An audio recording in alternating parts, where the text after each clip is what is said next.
নমস্কার। আজকের লাইভের বিষয় খুবই গুরুত্বপূর্ণ। কলকাতা বই মেলা, AMR অর্থাৎ অ্যান্টি মাইক্রোবাইয়াল রেজিস্ট্যান্স, হেপাটাইটিস A এবং পানীয় জল। খুব পরস্পর বিরোধী মনে হচ্ছে না? মানে কারোর সঙ্গে কারোর সংযোগ নেই? সংযোগ তো আছেই। আপনারা ইতিমধ্যেই খবরটি দেখেছেন, মহামারীর মতো আকার ধারণ করেছে হেপাটাইটিস এ সংক্রমণ কেরালাতে। এত হাজার, এগুলো আগে থেকেই শুরু হয়েছে। এখন ক্রমে ক্রমে এর প্যানিকবাজির তীব্রতাটা বাড়বে, বহু আগেই বলেছিলাম। তো এই হেপাটাইটিস এর সঙ্গে পানীয় জলে টোটাল কন্ট্রোলের কি যোগাযোগ আছে? আলবাত আছে। এ বিষয়ে আগেও বলেছিলাম, আবার বলছি এই ভিডিওতে, কারণ বারবার বলতে হয়, মানুষ ভুলে যায়, হ্যামার করতে হয়। আর AMR কি? অ্যান্টি মাইক্রোবাইয়াল রেজিস্ট্যান্স, যেটা ডিজিজ এক্স যে তালিকা রয়েছে হু এর, মানে আগামীতে যে আরো প্যান্ডেমিক আসবে, মানে আমরা বলি প্ল্যান্ডেমিক, মানে পরিকল্পিতভাবে আনা হচ্ছে ব্যবসার জন্য, মুনাফার জন্য, অসুস্থ করবার জন্য, ডিপপুলেশনের জন্য। ওরা বলে প্যান্ডেমিক, মানে অতিমারি। তো সেই তালিকায় AMR বা অ্যান্টি মাইক্রোবিয়াল রেজিস্ট্যান্স এই বিষয়টিও রয়েছে।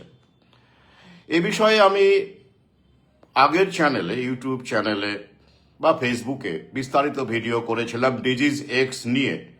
সেই চ্যানেলটি তো উড়িয়ে দেওয়া হয়েছে। ভিডিওটি জানি না আছে কিনা, এই চ্যানেলে দেওয়া হয়েছে কিনা বা আমার মনে নেই।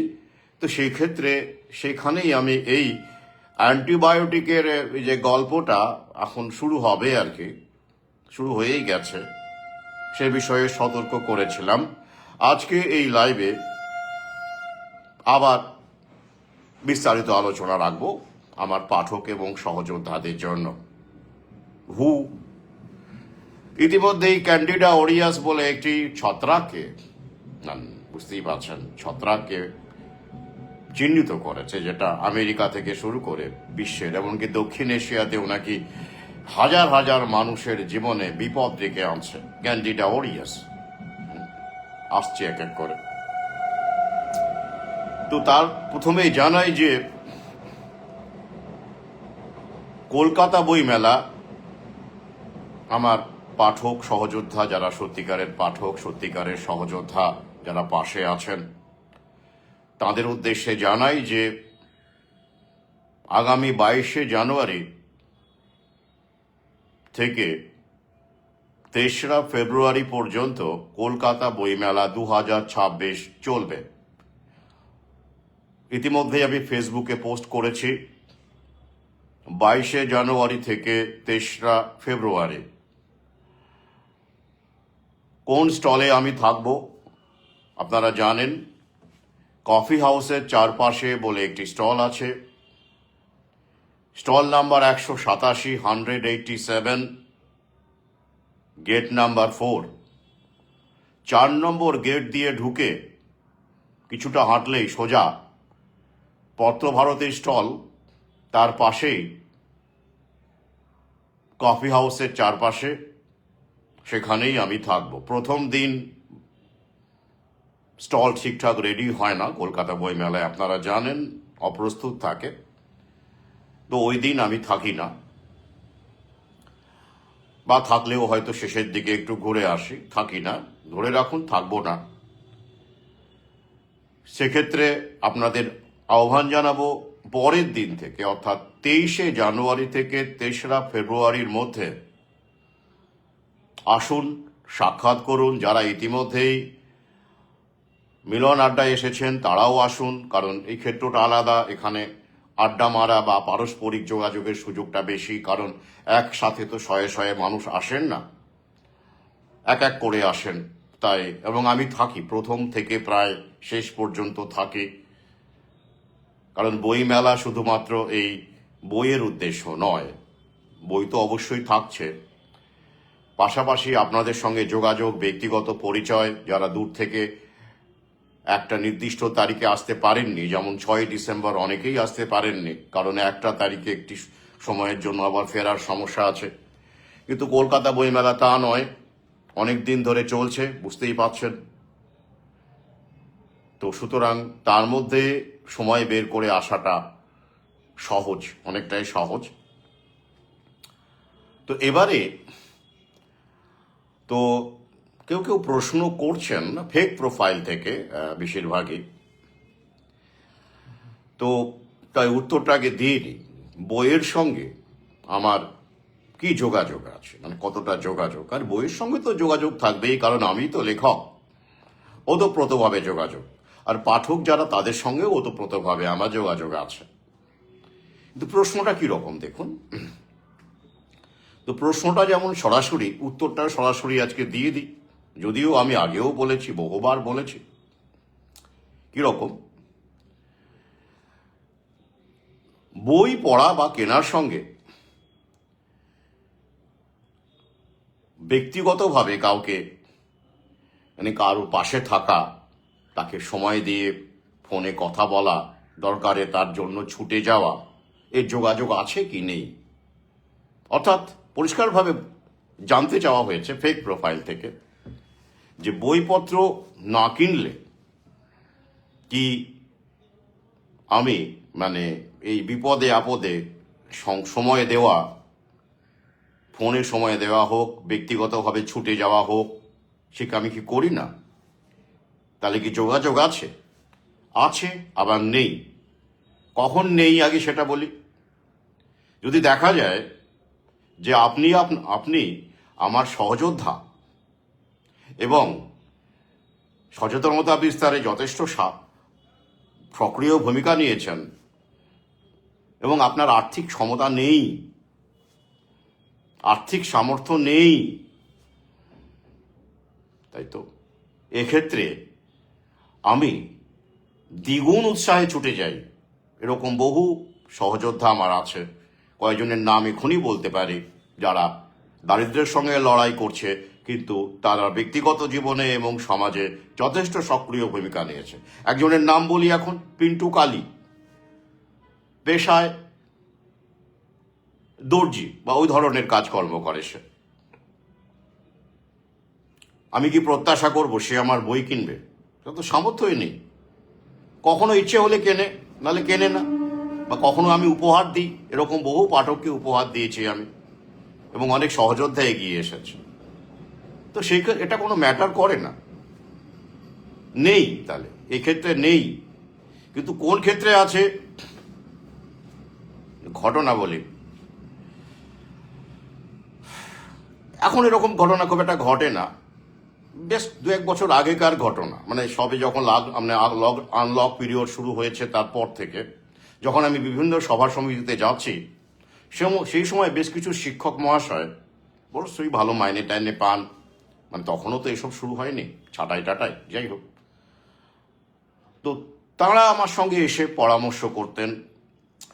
নিজেরা ভ্যাকসিন, কেউ হয়তো 1 ডোজ নিয়ে ফেলেছেন, 8 ডোজ নেবেন কিনা, বা কিভাবে নিজেকে, মানে কিভাবে ডিটক্স করা যায়, বা সন্তানের ব্যাপারে কি কি পদক্ষেপ, ইত্যাদি ইত্যাদি সমস্ত কিছু শুনতেন। এবার ধরুন আবার অন্য কোনো সহযোদ্ধা মিটিংয়ে উপস্থিত আছেন, তিনি যেই তার সঙ্গে আমার ছবি তুলতে চাইতেন, তিনি রে করে বারণ করতেন। কেন? ওই যে মাঠ হয়ে যাব স্যার, মানে একটা চাকরি বাকরি করি তো, মানে ভয়ের আবহাওয়াটা দেখুন। মানে আমার মিটিংয়ে উপস্থিত হয়েছে, মিটিংয়ের ছবি তোলা হচ্ছে, ঘরোয়া সভায়, পথসভাও হতে পারে, যাই হোক। তো স্বাভাবিক, যখন তিনি আমার সামনে দাঁড়িয়ে আছেন, কথা বলছেন, সেই সময় কোনো একজন ছবিটি তুলেছে।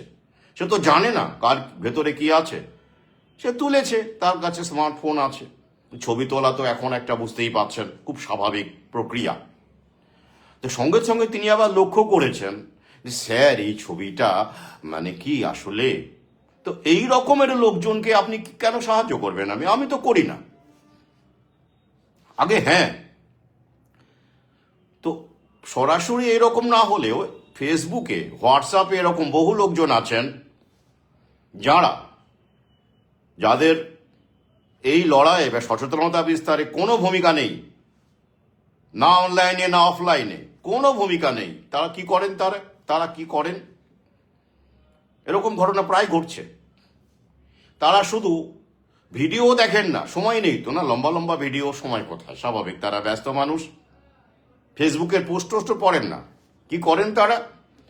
যেই কোনো বিপদে পড়েন, ধরুন অমুক বন্ধ হয়ে যাচ্ছে, তমুক সমস্যা, অমুক চাপ আসছে, তমুক স্কুলের ভর্তি করতে সমস্যা হচ্ছে যেহেতু ভ্যাকসিন কার্ড নেই, বিভিন্ন রকমের সমস্যা যখন হয় তখন তারা ফোন করতে চান বা কথা বলতে চান। বাকি সময়ে অন্য সময় তাদের কোনো ব্যক্তিগত আলাপ, সৌজন্য, সামনে আসা, অথচ তারা কাছাকাছি থাকে।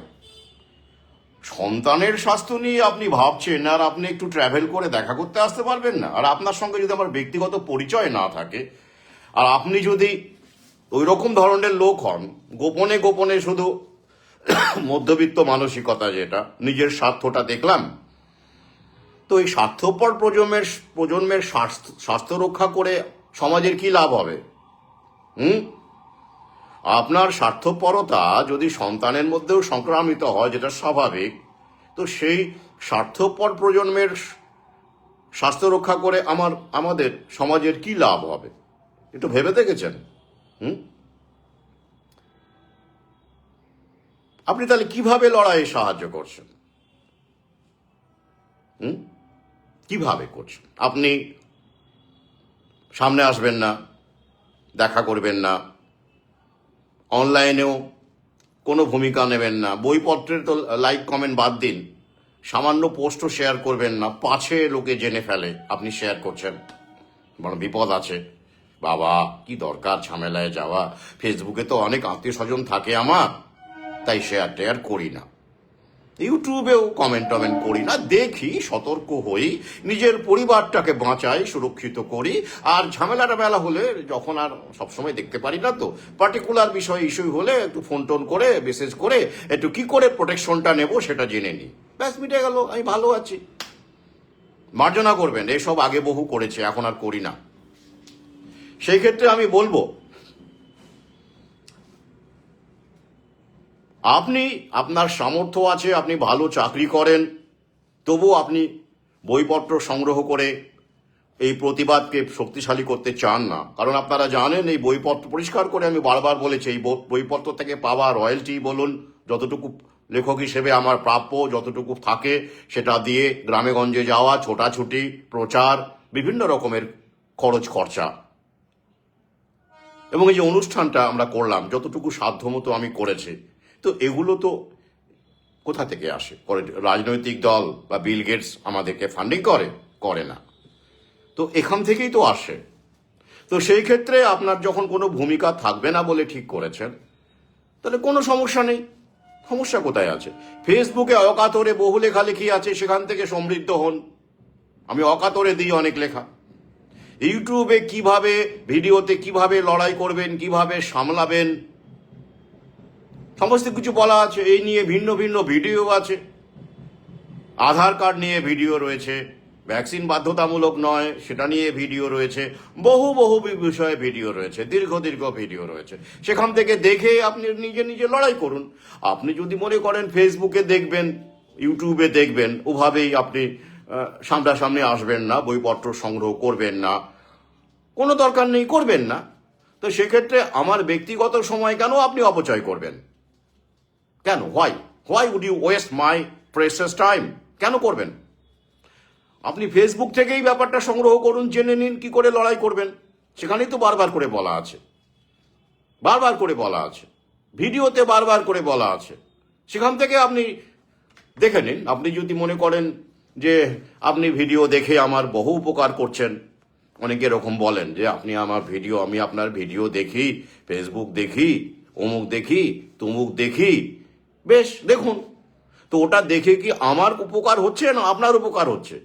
যদি মনে হয় আপনার উপকার হচ্ছে না, অপকার হচ্ছে, তাহলে ছেড়ে দিন, বেরিয়ে যান আনসাবস্ক্রাইব করে, কোনো সমস্যা নেই। তো আপনি যে বারবার করে এগুলো আপনারা বলেন, সবাই নন, ওই যে বললাম সহযোদ্ধা পেয়েছি বলেই তো লড়াইটা করতে পারছি।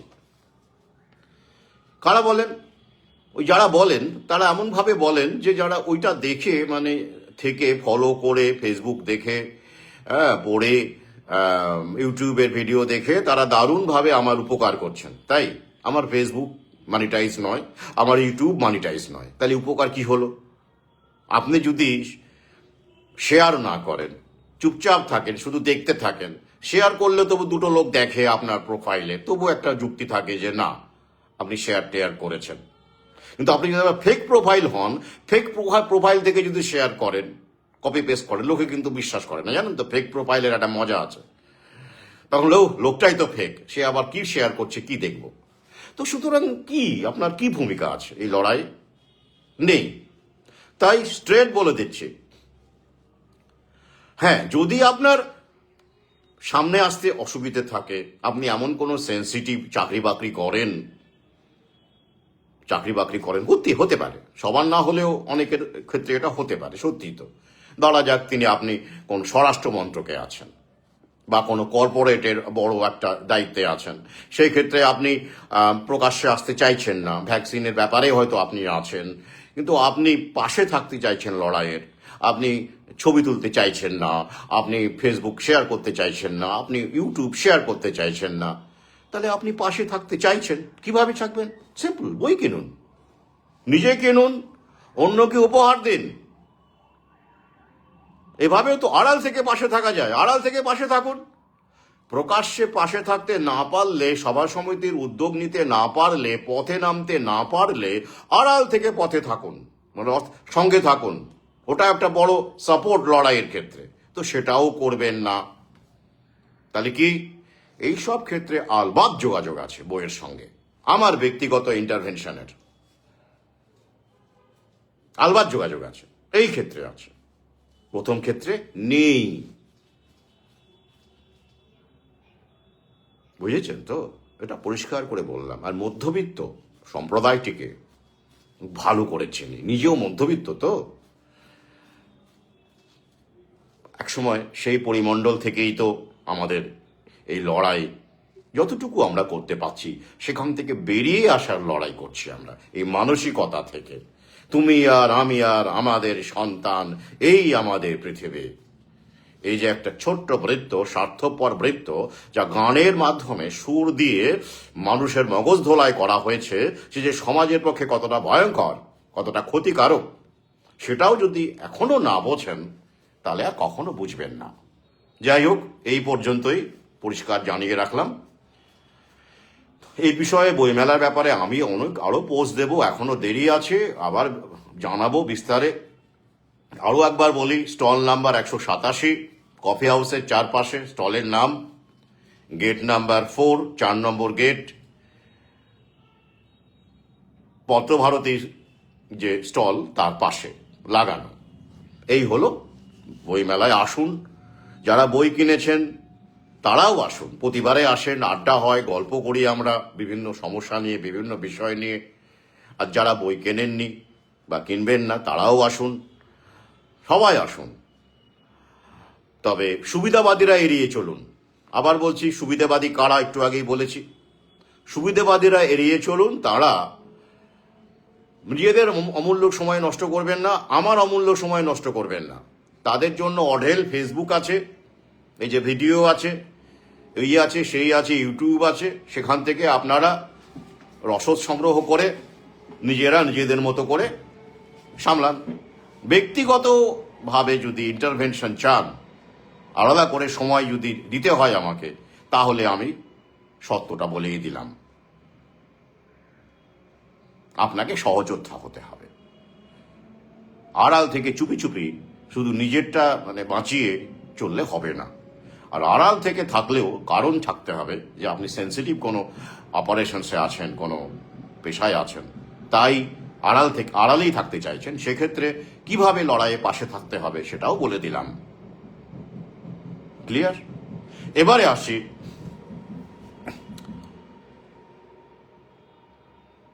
হ্যাঁ, কলকাতা বইমেলা কোথায় আপনারা জানেন, salt lake central park. Salt লেকে সেন্ট্রাল পার্কে কলকাতা বইমেলা হয়, আমার সহযোদ্ধারা জানেন, অনেকেই জানেন। আর বইমেলা মানে শুধু তো বই নয়, অনেকে বিভিন্ন রকমের খাবার দাবার পাওয়া যায়, মানুষ খেতেও যায়, মানে অ্যাট্রাকটিভ ফুড ভেন্যুও বটে, তো সেখানেও তো অনেকে যাবেন। সুতরাং আসুন। আচ্ছা, এবারে আসছি পরের বিষয়।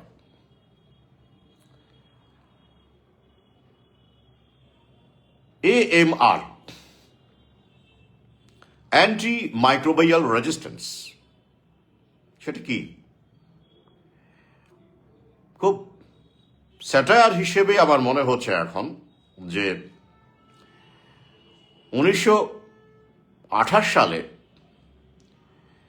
আলেকজান্ডার ফ্লেমিং যখন প্রথম অ্যান্টিবায়োটিক, ফ্রুটফুল অ্যান্টিবায়োটিক আবিষ্কার করলেন, পেনিসিলিন, কত বছর হয়েছে? 100 বছর হয়েছে? এখনো হয়নি, 3 বছর বাকি আছে। কিন্তু তার আগেই মহাকাল পৃথিবী দেখিয়ে দিল যে আলেকজান্ডার ফ্লেমিং, যাকে আমরা অনেকেই ভগবান বলে মগজ ধোলাই করে ভগবান তাকে বলা হয়েছিল আর কি, স্বাভাবিক। অ্যান্টিবায়োটিক দিয়ে কত কত মানুষকে বাঁচানো গেছে বলুন দেখি, পেনিসিলিন দিয়ে, তাই না? উনি তো গুরু, শুরু করলেন, তারপরে তো আরো অনেক অনেক অ্যান্টিবায়োটিক এলো, বেশ মানুষের নাকি প্রাণ টান বাঁচলো। বায়োটিকই মানুষকে বাঁচালো,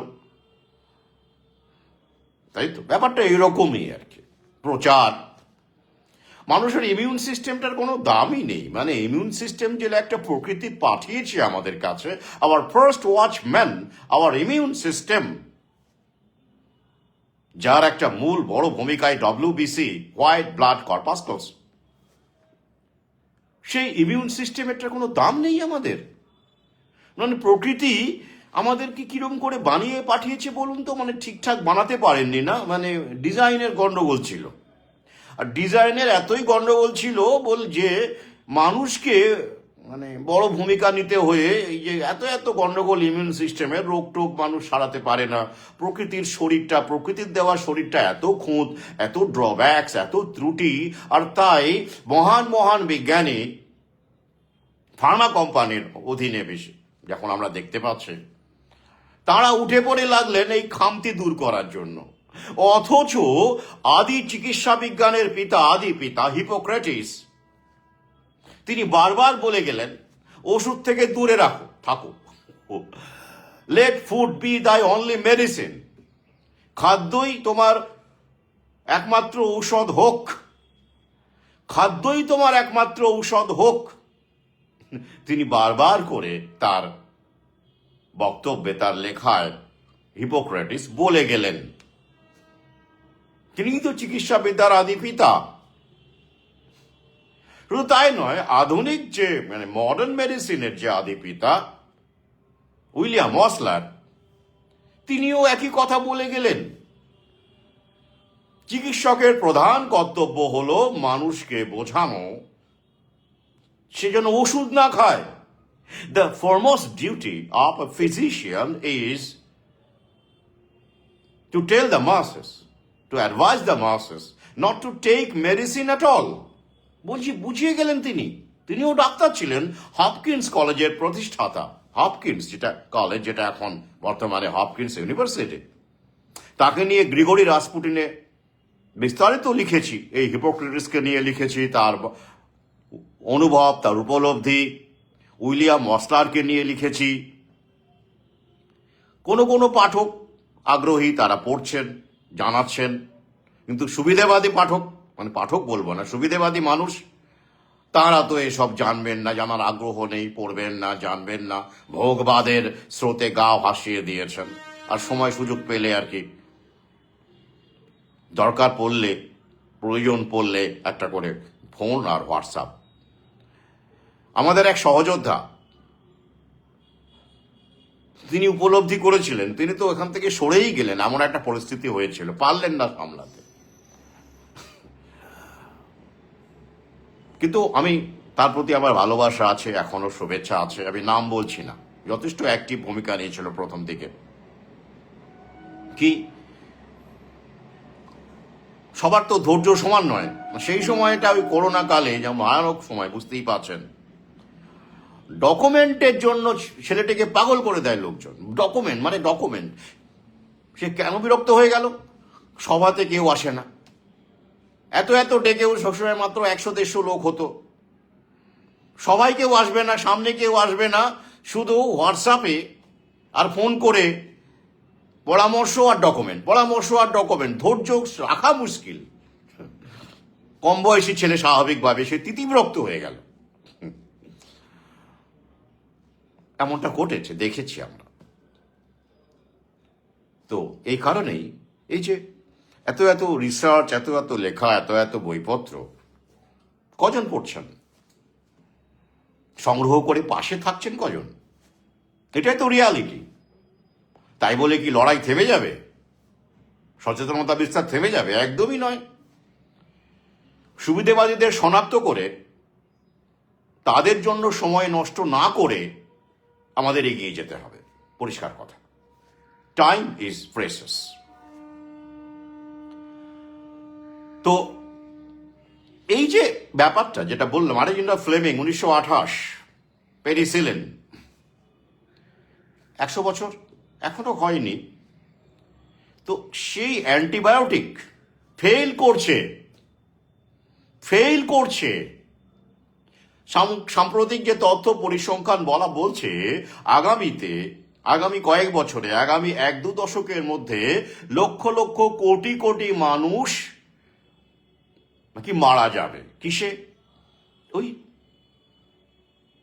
সংক্রমণে। কিসের সংক্রমণে?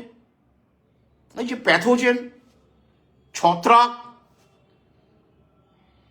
মারা যাবে। কেন? ওই যে অ্যান্টিবায়োটিক ফেল করছে, কাজ করছে না কেন? ওই যে প্রকৃতির লীলা তো, মহাকাল। তো তখন যত মানুষ বেঁচে ছিল বলে দাবি করা হচ্ছে, এবার মহাকাল তার কয়েক গুণকে মেরে দেখিয়ে দেবে। প্রকৃতির বিরুদ্ধে যাওয়া একটা দিক আছে, আরো দিক আছে, আসছি। কিরকম?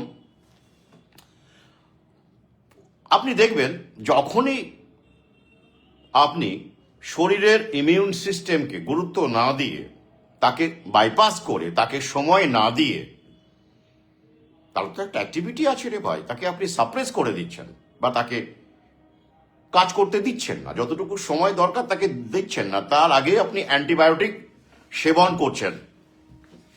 এবার কি হবে? সেই প্যাথোজেনটা, সেই ছত্রাকটা, যেটা আপনার শরীর এমনিতেই সারিয়ে দিতে পারতো, হয়তো খুব ইমিউনো কম্প্রোমাইজ যদি আপনি জন্মান, বা কোনো কারণে, ড্রাগের কারণে বা কোনো কারণে আপনার ইমিউন সিস্টেম যদি একেবারেই ফাংশন না করে, তাহলে আলাদা কথা। কিন্তু যদি আপনার মিনিমাম একটা রেজিস্ট্যান্স থাকে, তাহলেই এই সব সংক্রমণ সহজেই রেজিস্ট করা যায়। It can be resisted, they can be resisted immune system. তো এবার কি হলো? আপনি যেটা সেবন করলেন সেটা না করলে হয়তো আপনার সেরে উঠতে আরো 2-1 দিন বেশি লাগতো, 5 দিন বেশি সময় যেত। সেটা লাগলো না, আপনি ভাবলেন যে এই তো আপনি আগেই সুস্থ হয়ে গেলেন, বেশ অ্যান্টিবায়োটিক সেবন করেছেন। তো তারপর কি হলো? ব্যাপারটা কি থেমে গেল? না না না না না, ওই প্যাথোজেনটি, ওই ছত্রাকটি সেটির চিনে ফেললো। এবার সে যদি কোনো মতে বেঁচে যায়, আস্তে আস্তে সে ওই যে আপনি যে পার্টিকুলার অ্যান্টিবায়োটিকের যে ডোজটা গ্রহণ করেছেন তার বিরুদ্ধে সে রেজিস্ট্যান্স তৈরি করবে। তখন ওতে আর কাজ হবে না। এটা একদিনে হয় না। It's not a single day process, it's a long process. দিনের পর দিন হতে হতে হতে হতে একটা ড্রাগ রেজিস্ট্যান্ট প্যাথোজেনের জন্ম হয়, একটা ড্রাগ রেজিস্ট্যান্ট ফাঙ্গাসের জন্ম হয়, একটা ড্রাগ রেজিস্ট্যান্ট ছত্রাকের জন্ম হয়। যেমন ওই ক্যান্ডিডা ওরিয়েন্স বলছি। বেশ, তো খুব সহজ কথা, এটার তো একটা সীমা আছে। আপনি যখন দেখবেন যে কীটনাশকের ক্ষেত্রেও, যখন ফসলে আপনারা যারা কৃষি কাজের সঙ্গে যুক্ত পেস্টিসাইড ব্যবহার করেন পোকামাকড় মারার জন্য, পেস্ট মারবার জন্য, দেখবেন সেখানেও কিন্তু ডোজ মাত্রা বাড়াতে হয়। অর্থাৎ প্রথম দিকে যে অল্প মাত্রায় কাজ হচ্ছিল, সেই পোকামাকড়গুলো কিন্তু কিছু কিছু তো বেঁচে যায়, সব তো মরে না। তারা কিন্তু ওইটার বিরুদ্ধে রেজিস্ট্যান্স তৈরি করে, তাদের শরীর, প্রকৃতি তাদের সেই ক্ষমতা তো দিয়েছে। সে ক্ষমতা আমাদেরও প্রকৃতি কিন্তু দিয়েছে, আমরা সেগুলো ব্যবহার করি না।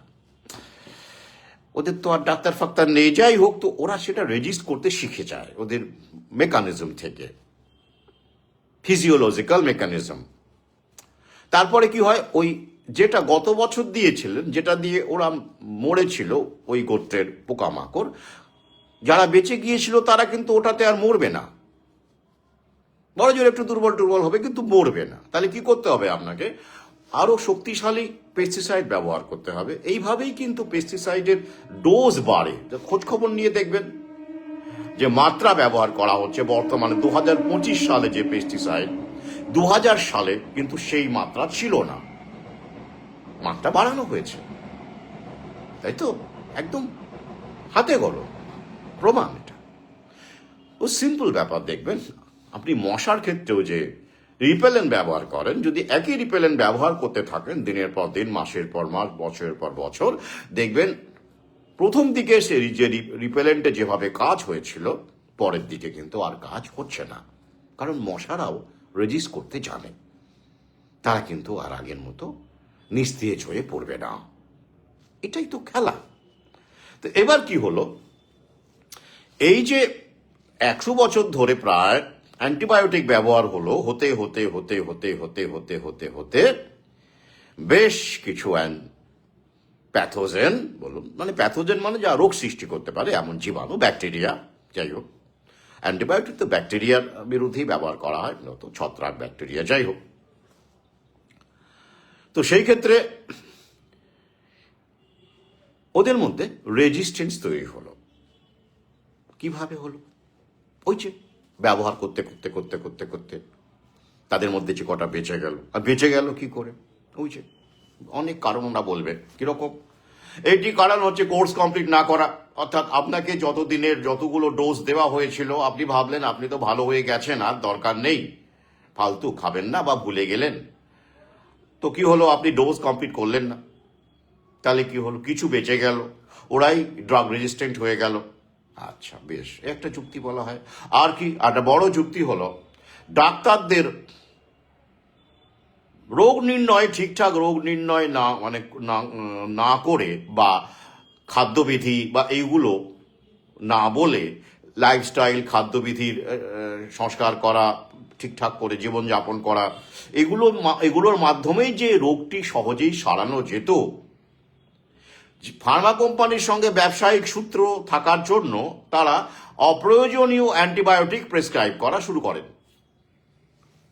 ওষুধ যত বিক্রি হবে ফার্মা কোম্পানির তত মুনাফা হবে, আর সেই মুনাফার কিছু অংশ ডাক্তার, চিকিৎসকরাও পাবেন। আর এই কারণে একটা নেক্সাস তৈরি হয়, আনহোলি নেক্সাস, এভিল নেক্সাস তৈরি হয়। আর সেই কারণে এই চিকিৎসকেরা অপ্রয়োজনীয় অ্যান্টিবায়োটিক প্রেসক্রাইব করতে শুরু করেন, এবং একটা দুটো নয়, হয়তো একটাতেও কাজ হতো, সেক্ষেত্রে 5টা 6টা।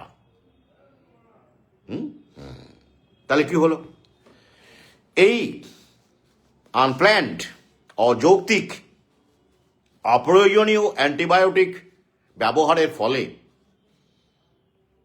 কি হলো, ওই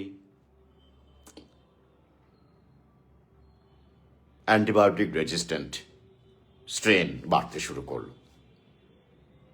তার ফলে কি হলো, আস্তে আস্তে দেখা যাচ্ছে এখন বর্তমানে বহু অ্যান্টিবায়োটিকই আর কাজ করছে না, ইনএফেক্টিভ হয়ে যাচ্ছে। সবচেয়ে বড় প্রমাণ যক্ষা, টিউবারকুলোসিস, যেটার বর্তমানে কিন্তু আর শুধু যক্ষা বলা হচ্ছে না, ওটা বলা হচ্ছে এমডিআর টিভি, অর্থাৎ মাল্টি ড্রাগ রেজিস্ট্যান্ট টিবি। অর্থাৎ বহু বহু ড্রাগ মানে অ্যান্টিবায়োটিক আর কাজ করছে না। ফার্স্ট লাইন ফেল করে গেছে, সেকেন্ড লাইনে ফেল করে গেছে, থার্ড লাইনের কোনো কোনো ক্ষেত্রে কাজ করছে, তাও সবার শরীরে কাজ করছে না। তাই যে অ্যান্টিবায়োটিক দিয়ে টিবি রোগী, যক্ষা রোগী অনায়াসে সেরে যেতেন এক সময়, বহু যক্ষা রোগী সেরে গিয়েছিলেন, তখন বলা হতো যক্ষা কোনো ব্যাপারই না। সত্যি তো তাই, ব্যাপারই না, অ্যান্টিবায়োটিক আছে তো, খেয়ে নাও, ব্যবহার করো, সেরে যাবে। হ্যাঁ তাই তো হয়েছে, আমরা তাই তো দেখেছি। কিন্তু এখন সেটার বলা যাচ্ছে না। যদি এমডিআর টিবি হয়ে থাকে তাহলে আর বাঁচার সম্ভাবনা প্রায় নেই বললেই চলে। আর তাই আমাদের দেশে প্রতি বছর সবচেয়ে বেশি এবং বিশ্বে সবচেয়ে বেশি মানুষ মারা যায় যক্ষা রোগে। প্রতিদিন প্রায় 1,500 মানুষ যক্ষা রোগের শিকার আমাদের দেশে, ভারতবর্ষে। Everyday 1,500 victims. তাহলে পেনিসিলিন অ্যান্টিবায়োটিকের আবিষ্কর্তা আলেকজান্ডার ফ্লেমিং মানব জাতির কি উপকার করলেন? সাময়িক একটা উপকার করেছিলেন বটে, কিন্তু সেটা শেষ পর্যন্ত কি হলো? প্রকৃতিই কিন্তু প্রতিশোধ নেওয়া শুরু করলো। তাহলে প্রকৃতি আমাদের শরীরটাকে যেভাবে পাঠিয়েছে, তো সেটাকে গ্রহণ করাটাই ভালো নয় কি ইমিউন সিস্টেম হিসেবে? ওটাকেই ঠিকঠাক রেখে, বজায় রেখে, মরতে তো একদিন হবেই। অ্যান্টিবায়োটিক খান বা না খান, ভ্যাকসিন নিন বা না দিন, একদিন আপনাকে মরতে হবে। You have to die one day. ওরা যতই ইমর্টালিটি প্যাকেজের গল্প বলুক না কেন, বাস্তবতা আমরা জানি ওটা কোনোদিনই হবে না। তো তাহলে কি হচ্ছে এখন বর্তমান পরিস্থিতি? এই যে অ্যান্টিবায়োটিক কাজ করছে না, এই যে একটা পরিস্থিতি, এই যে একটা ফেনোমেনন, তাকে হু পরবর্তী প্যান্ডেমিকের তালিকার মধ্যে রেখে দিয়েছে। AMR, antimicrobial resistance. কাজ না করলে কি হবে? আপনি মরে যাবেন, সিম্পলি বাঁচবেন না। এটাই বাস্তব। আর এই কারণেই বলা হচ্ছে যে আগামীতে লক্ষ লক্ষ কোটি কোটি মানুষ AMR এর শিকার হবে। এবং এই ডিজিজ এক্স মানে পরবর্তী প্যান্ডেমিকের যে তালিকা, ডিজিজ এক্স মানে এক্স মানে অচেনা, কোনটা আসবে বলা যাচ্ছে না। তো ওই জন্য ওরা বেছে রেখেছে, মানে ওরা আনবে অ্যাকচুয়ালি, কোনটাকে কাজে লাগাবে আমি আসছি সেসব গল্পে। সেই তালিকাতে AMR আছে। আর কি আছে? বার্ড ফ্লু আছে। এটাও পরবর্তী প্যান্ডেমিক হওয়ার ব্যাপক সম্ভাবনা, আমি আগেই বলেছি। ফ্লু হলেই মানে সংক্রমণ যেটাতে হবে সেটাই পোটেনশিয়াল ক্যান্ডিডেট। আর করোনাও আবার সম্ভাবনা আছে, কারণ করোনার সেকেন্ড জেনারেশন ভ্যাকসিন বানানো কিন্তু জোর কদমে চলছে। আমি আগের ভিডিওতে বলেছি, বহু আগেই বলেছি, করোনা চলাকালীনই বলেছি, এখানে শেষ করবে না ওরা, ওদের প্ল্যান আছে। কারণ ওরা হাতে রাখবে, হাতের পাঁচ হিসেবে রাখবে হাতে। তাহলে ফ্লু, যে কোনো একটা ফ্লু, বার্ড ফ্লু অথবা করোনা, দুটোই ফ্লু, অথবা AMR, এইগুলো পোটেনশিয়াল ক্যান্ডিডেট পরবর্তী প্যান্ডেমিকের। তো এবার প্রশ্ন করতে পারেন যে অনেক গবেষক তারা চাইছেন, দাবি করছেন, বলছেন যে এই যে অ্যান্টিবায়োটিকগুলোর বিরুদ্ধে রেজিস্ট্যান্স তৈরি হয়ে গেছে, প্যাথোজেনের মধ্যে, ব্যাকটেরিয়ার মধ্যে রেজিস্ট্যান্স তৈরি হয়ে গেছে, তো সেই অ্যান্টিবায়োটিকগুলো শক্তিশালী অ্যান্টিবায়োটিক দিয়ে রিপ্লেস করা যাবে না কেন? আমরা আরো শক্তিশালী অ্যান্টিবায়োটিক বানাতে পারি, অবশ্যই পারি। কিন্তু সেই ক্ষেত্রে ফার্মা কোম্পানি কেন রাজি হচ্ছে না? সাম্প্রতিক তথ্য বলছে, আপনারাও জানেন, একটু খোঁজ খবর করলেই পাবেন, এ নিয়ে আমি আগে ভিডিও বলেছি, লিখেছি, বইপত্রেও আছে, যে সাম্প্রতিককালে এই বিগ ফার্মাসিউটিক্যাল কোম্পানিজ, ওরাই তো এসব বানায়, তারা যেভাবে ভ্যাকসিনের পেছনে খরচা করছে, ইনভেস্ট করছে, যেমন বিল গেটস করছেন, ভ্যাকসিন কিং বিল গেটস, তো সেই হারে ওরা অ্যান্টিবায়োটিকের জন্য রিসার্চে যে খরচ লাগে না, ইনভেস্ট করা, রিসার্চ অ্যান্ড ডেভেলপমেন্ট, R&D, সেখানে তারা আদৌ ব্যয় করছেন না, ইনভেস্ট করছেন না, কেউই করছেন না। বিল গেটস তো করছেনই না, উনি তো ভ্যাকসিন। তার ফলে ব্যাপারটা লাভজনক নয়, কারণ ওরা বলছে যে অ্যান্টিবায়োটিক ডেভেলপ করতে গেলে প্রচুর খরচ হয়, প্রচুর ব্যয় হয়, কিন্তু সেই তুলনায় লাভ হয় না, বাজার নেই বলে। হ্যাঁ, কেন বাজার নেই? একটু ভাবুন।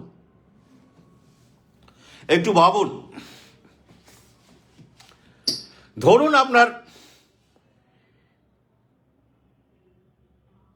অ্যান্টিবায়োটিকের ব্যবসা আছে, আপনি ফার্মা কোম্পানির মালিক,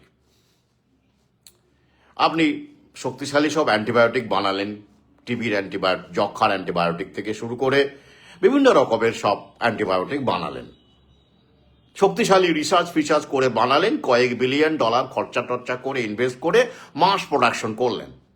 ভ্যাকসিনের যেমন মাস প্রোডাকশন হয়, এক্ষেত্রেও করলেন। করে তারপর কি হবে? অ্যান্টিবায়োটিক তো মানুষ এমনি এমনি খাবে না ভাই, অসুখ হবে তারপর তো খাবে।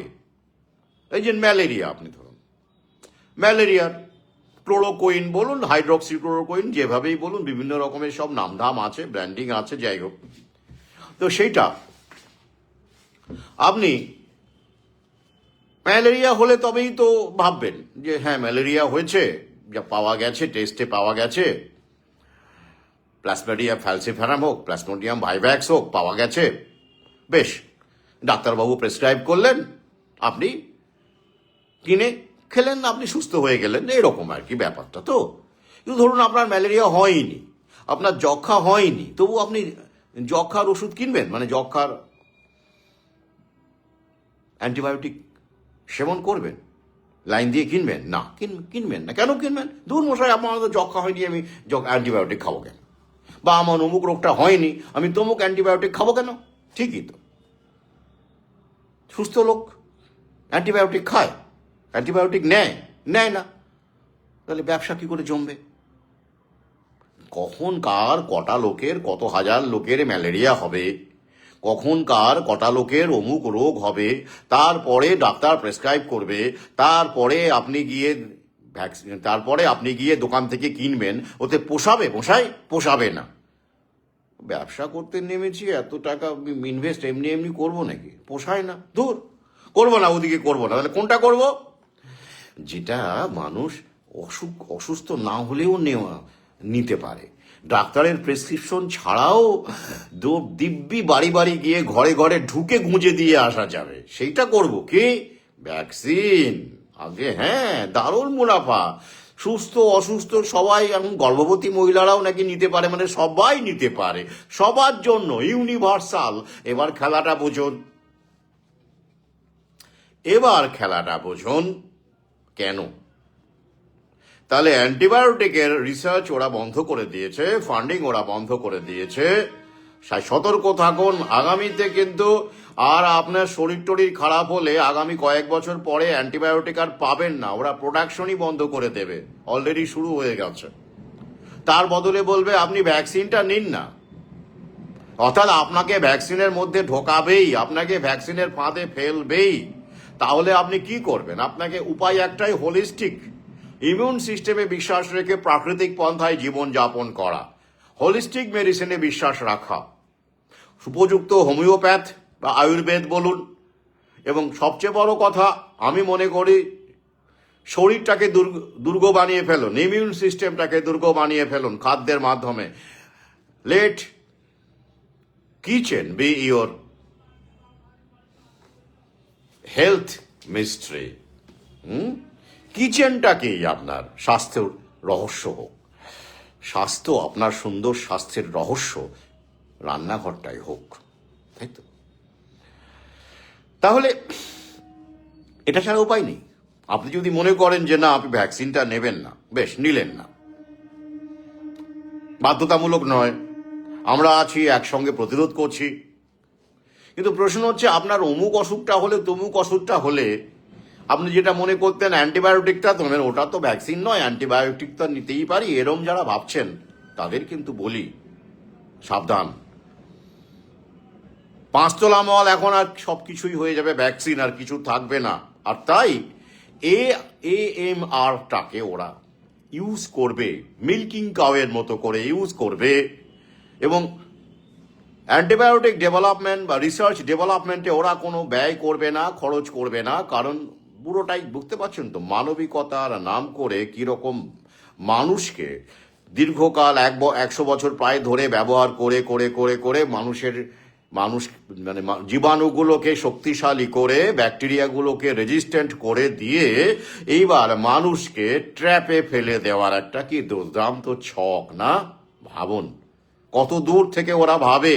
তাহলে এবার ভাবুন পাস্তুরের জার্ম থিওরি, যে থিওরির ওপর বেস করে এই ভ্যাকসিন, অ্যান্টিবায়োটিক, এই সবকিছু তো এই জার্ম থিওরির ওপর বেস করে, যেটা জীবাণুকে, ভাইরাসকে, ব্যাকটেরিয়াকেই রোগ সৃষ্টিকারী বলে দাগিয়ে দিয়েছিল, ইমিউন সিস্টেমকে গুরুত্ব দেয়নি তারা। আমি এটা নিয়ে ভিন্ন ভিডিও আছে। তাহলে একটা পার্টিকুলার ব্যাকটেরিয়া বা পার্টিকুলার ভাইরাস যদি রোগ সৃষ্টি করতে পারে, তাহলে সবার ক্ষেত্রে কেন রোগ হয় না? সবাই যদি সেই ব্যাকটেরিয়াতে এক্সপোজড হয়, সেই ভাইরাসে এক্সপোজড হয়, তাহলে সবার কেন হয় না? তাহলে ইমিউন সিস্টেমের একটা মাহাত্ম্য আছে, তো সেইটাকে অগ্রাহ্য করে দিয়ে জার্ম থিওরিটাকে একটা বিশাল বড় বিজ্ঞান বানিয়ে দিয়ে এই অ্যান্টিবায়োটিকের বাজার এবং তারপরে এখন ভ্যাকসিনের বাজার, একটা যখন একটাকে দিয়ে আরেকটা, তাহলে দেখুন কত বড় ষড়যন্ত্র ওরা করে রেখেছিল।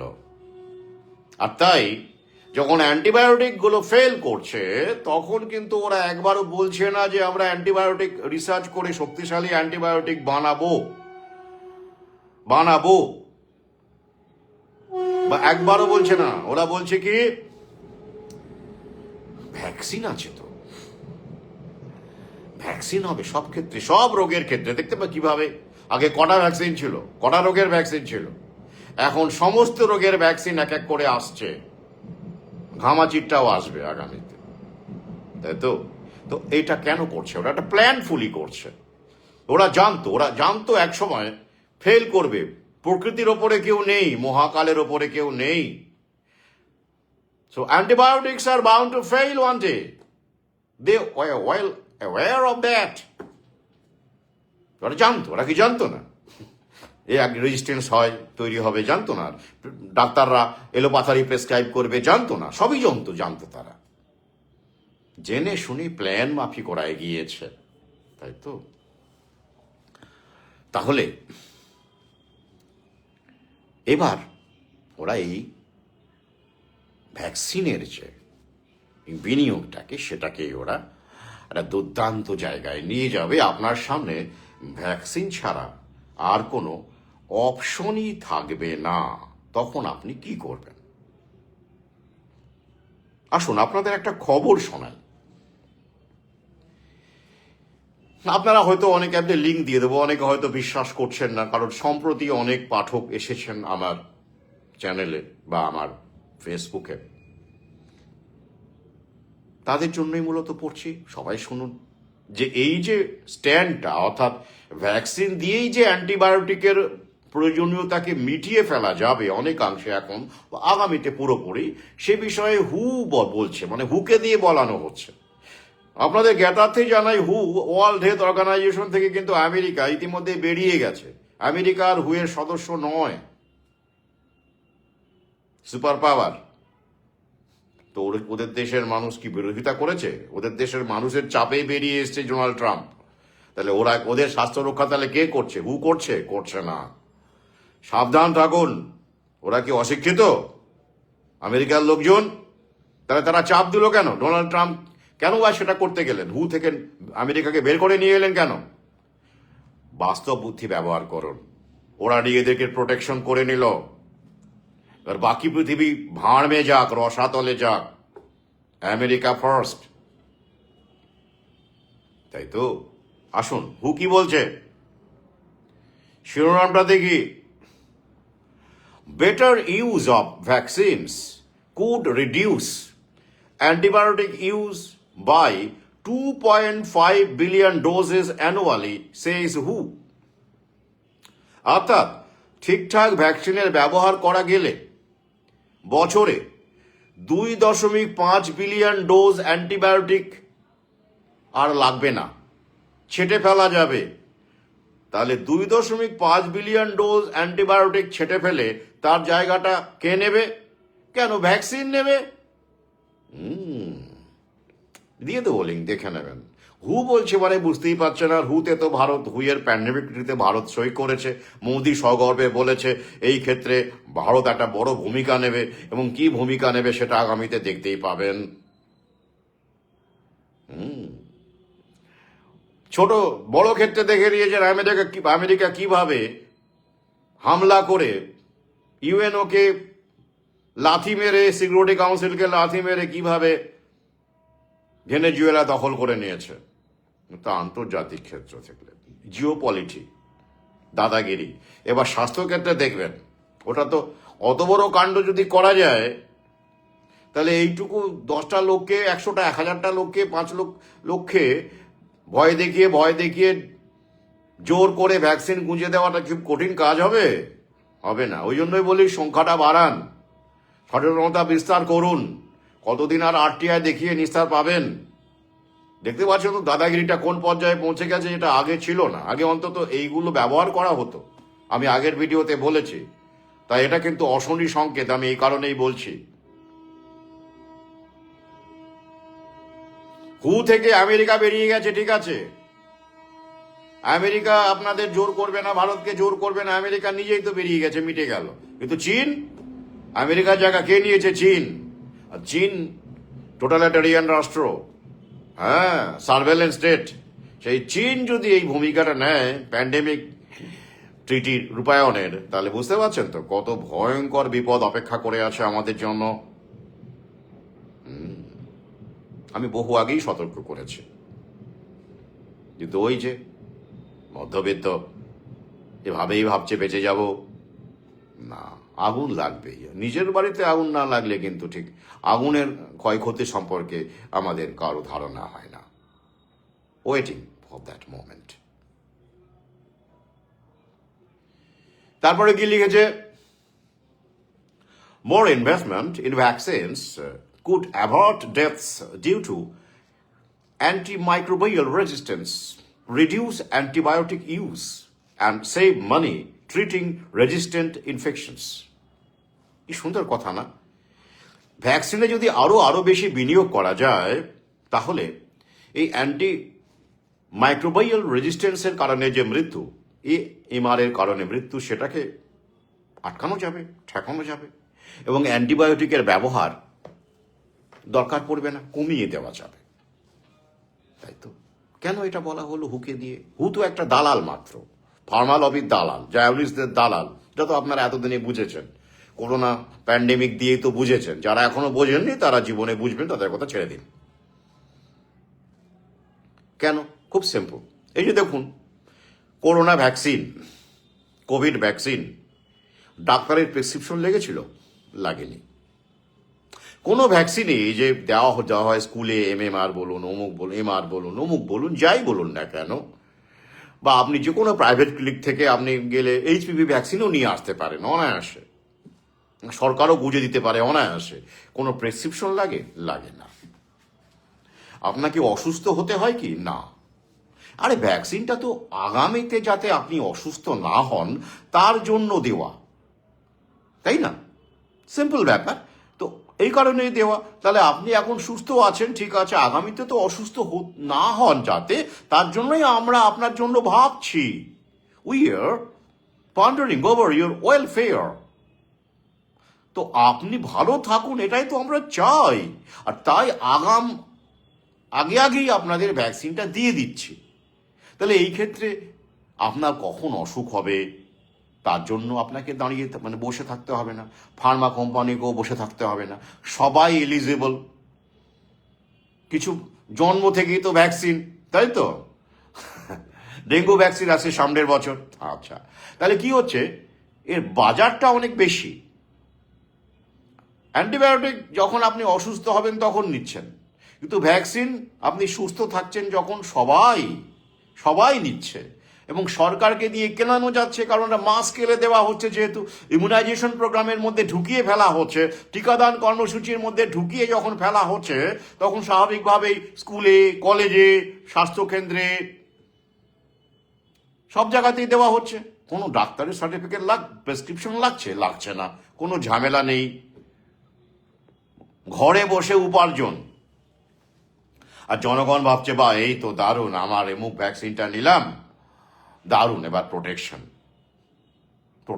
একেবারে নিশ্চিন্ত প্রোটেকশন, দুর্দান্ত প্রোটেকশন। কেউ তো স্টাডি করে না ভ্যাকসিনের ফলে কি কি ভয়ঙ্কর রোগ হচ্ছে, পার্শ্ব প্রতিক্রিয়ার ফলে কি কি অসুস্থতা বাড়ছে, সেগুলো নিয়ে কারো হেলদোল নেই, তাই তো? আর এই কারণে যাদের হেলদোল আছে, যেসব মানুষ রিসার্চ করে সংখ্যাটা বাড়ে, যে কমিউনিটিতে তারা এমন আন্দোলন চাপ সৃষ্টি করে যে হু থেকেই আমেরিকাকে বের করে আনতে হয়। আমি আমেরিকার কথা বলছি, ইউনাইটেড স্টেটস অফ আমেরিকা, ইউরোপের অনেক দেশেও একই পরিস্থিতি। তো আমরা কি করছি? আমরা প্রশ্ন করব না? সিম্পলি লাভজনক নয় বলে, মুনাফাদায়ক নয় বলে ওরা অ্যান্টিবায়োটিকের রিসার্চটা বন্ধ করে দিচ্ছে, তার পরিবর্তে ভ্যাকসিনকে ঢোকাচ্ছে যাতে করে সবাইকে দেওয়া যায়, নারী পুরুষ শিশু সবাইকে এক আধারে গুঁজে দেওয়া যায়। আর তারপরে কি হবে? তারপরে আরো অসুস্থতা তৈরি হবে। আবার জিজ্ঞাসা করুন, কোনো ভ্যাকসিন কি 100% নিশ্চিত এফিকাসি লেভেল? না না না, কেউ বলবে না আমাদেরটা হচ্ছে 80%,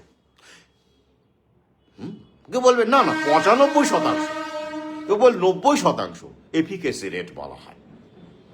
ওরা হিসেব টিসেব করে বেড টের করে আর কি। 100% এফিকেসি কোনো ভ্যাকসিনেরই নেই। বেশ, তারপরে কি বলবে? রোগ হবে না তো? না, হবে, হতে পারে, করোনার বেলায় যেমন, বা ফ্লু এর বেলায়। এই যে ফ্লু আমেরিকাতে এখন ফ্লু মারাত্মক হারে ছড়াচ্ছে, মানে ইনফ্লুয়েঞ্জা। তখন প্রশ্ন করুন, ইনফ্লুয়েঞ্জা ভ্যাকসিন নিলে কি ইনফ্লুয়েঞ্জা আমার আটকাবে? বলবে না, মানে হতে পারে, তবে অল্প করে হবে, ছোট্ট করে হবে, নার্সিং হোমে ভর্তি হতে হবে না, হাসপাতালে যেতে হবে না। এবার ধরুন আপনাকে তাও ভ্যাকসিন নেওয়ার পরেও যেতে হলো, বেশি করে যেতে হলো, মরে গেলেন আপনি, কেউ আপনার প্রিয়জন, তখন কি বলবে? ওই দু একটা তো এরকম হবে, ওটাকে বলে ব্রেক থ্রু ইনফেকশন। টার্মটা শুনে রাখুন। হ্যাঁ, ওদের সঙ্গে তর্কবর্ক করতে গেলে, কথাবার্তা বলতে গেলে সব জাঁদরেল বিজ্ঞানী টিজ্ঞানী আছেন তো, হ্যাঁ, এসব টার্ম জানতে হয়। এই অধমও সেসব টার্ম জেনে পড়াশোনা করে তারপরে আপনাদের সামনে উপস্থিত হয়, তাই তো? এখানে প্রজ্ঞা উইজডমের দাম কম। ওই ঝাড়খণ্ডের ওই অশিক্ষিত লোকটা বলেছিল করোনা এক ভ্রম হ্যায়, ওটা বললে তো হবে না। এখানে কি লিঙ্ক চাই, তথ্য চাই, টার্মিনোলজি চাই। যে দেবতা যে ফুলে তুষ্ট তাকে সেই ফুলটাই দিতে হবে। ব্রেক থ্রু ইনফেকশন হয়ে গেছে। কিছু কিছু ব্রেক থ্রু ইনফেকশন আমাদের হয়ে থাকে, ব্যাস, তাহলে কেন নেব? ফ্লুতে মৃত্যুহার কত, ইনফ্লুয়েঞ্জায় কতজন মরে, আমার ইমিউন সিস্টেম এমনিতেই অ্যাক্টিভ যদি থাকে, তাহলে কেন আমি ভ্যাকসিন নিতে যাব? যে রোগে ডেথ রেট নেই বললেই চলে, খুব নগণ্য ডেথ রেট, মৃত্যুহার, সেই ভ্যাকসিনটা নেব কেন? এই স্বাভাবিক প্রশ্ন। এবার প্রশ্ন করুন, অনেকে প্রশ্ন করে, খুব ইন্টারেস্টিং, মহাকাল তো, প্রকৃতিকেও আমরা কতটুকু বুঝি বলুন দেখি। বিপুলায় পৃথিবীর কতটুকু জানি রবি ঠাকুর বহু আগে বলে গেছে। আমিও জানার চেষ্টা করছি, অন্তত আমরা চেষ্টা তো করতে পারি।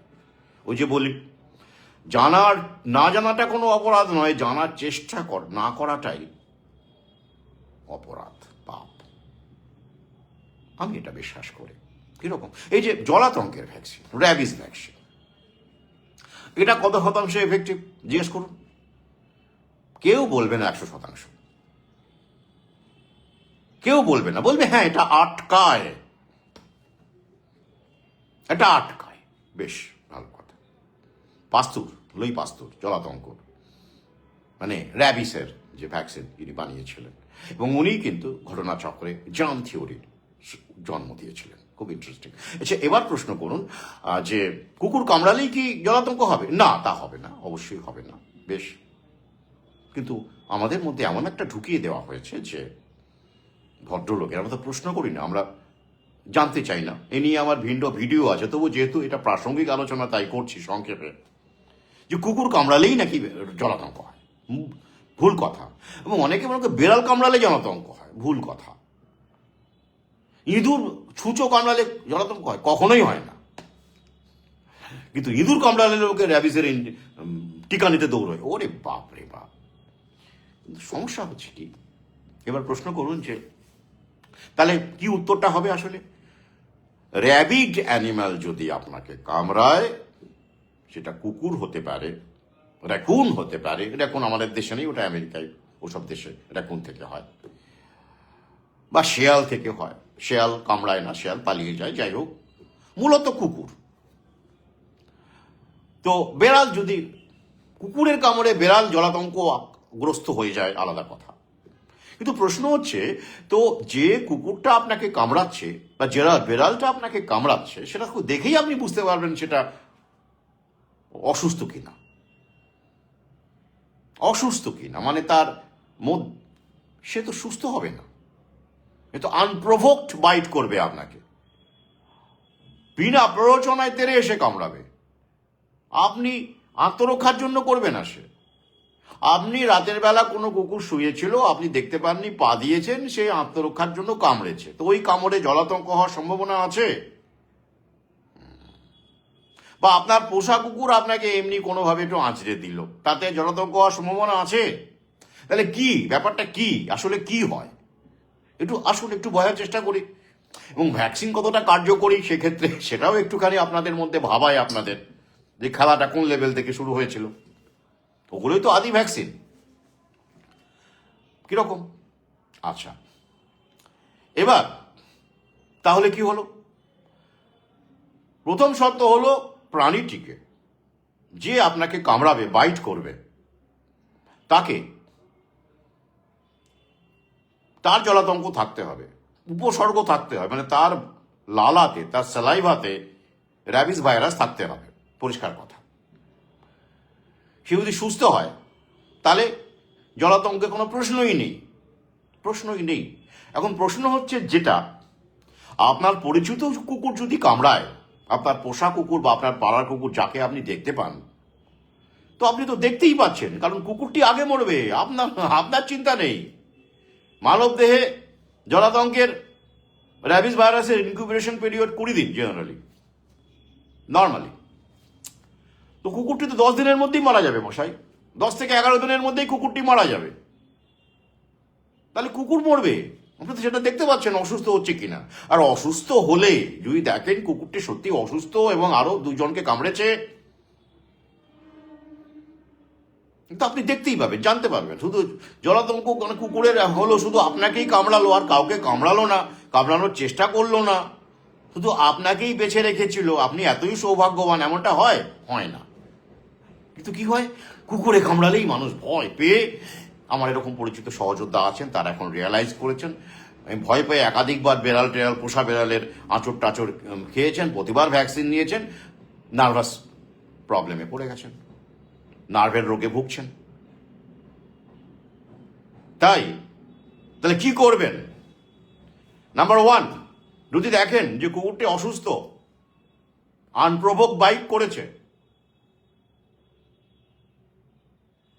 আপনি প্ররোচিত করেননি, আপনি কিছু করেননি, মারেননি, কিছু করেননি, আপনি হঠাৎ করে ভদ্রলোকের মতো বসেছিলেন, হঠাৎ করে তেড়ে এসে কামড়ে দিল, ব্যাস, একদম কোন ব্যাপার নেই। ওটা একদমই নিশ্চিন্তভাবে বুঝবেন ওটা র্যাবিট ডগ।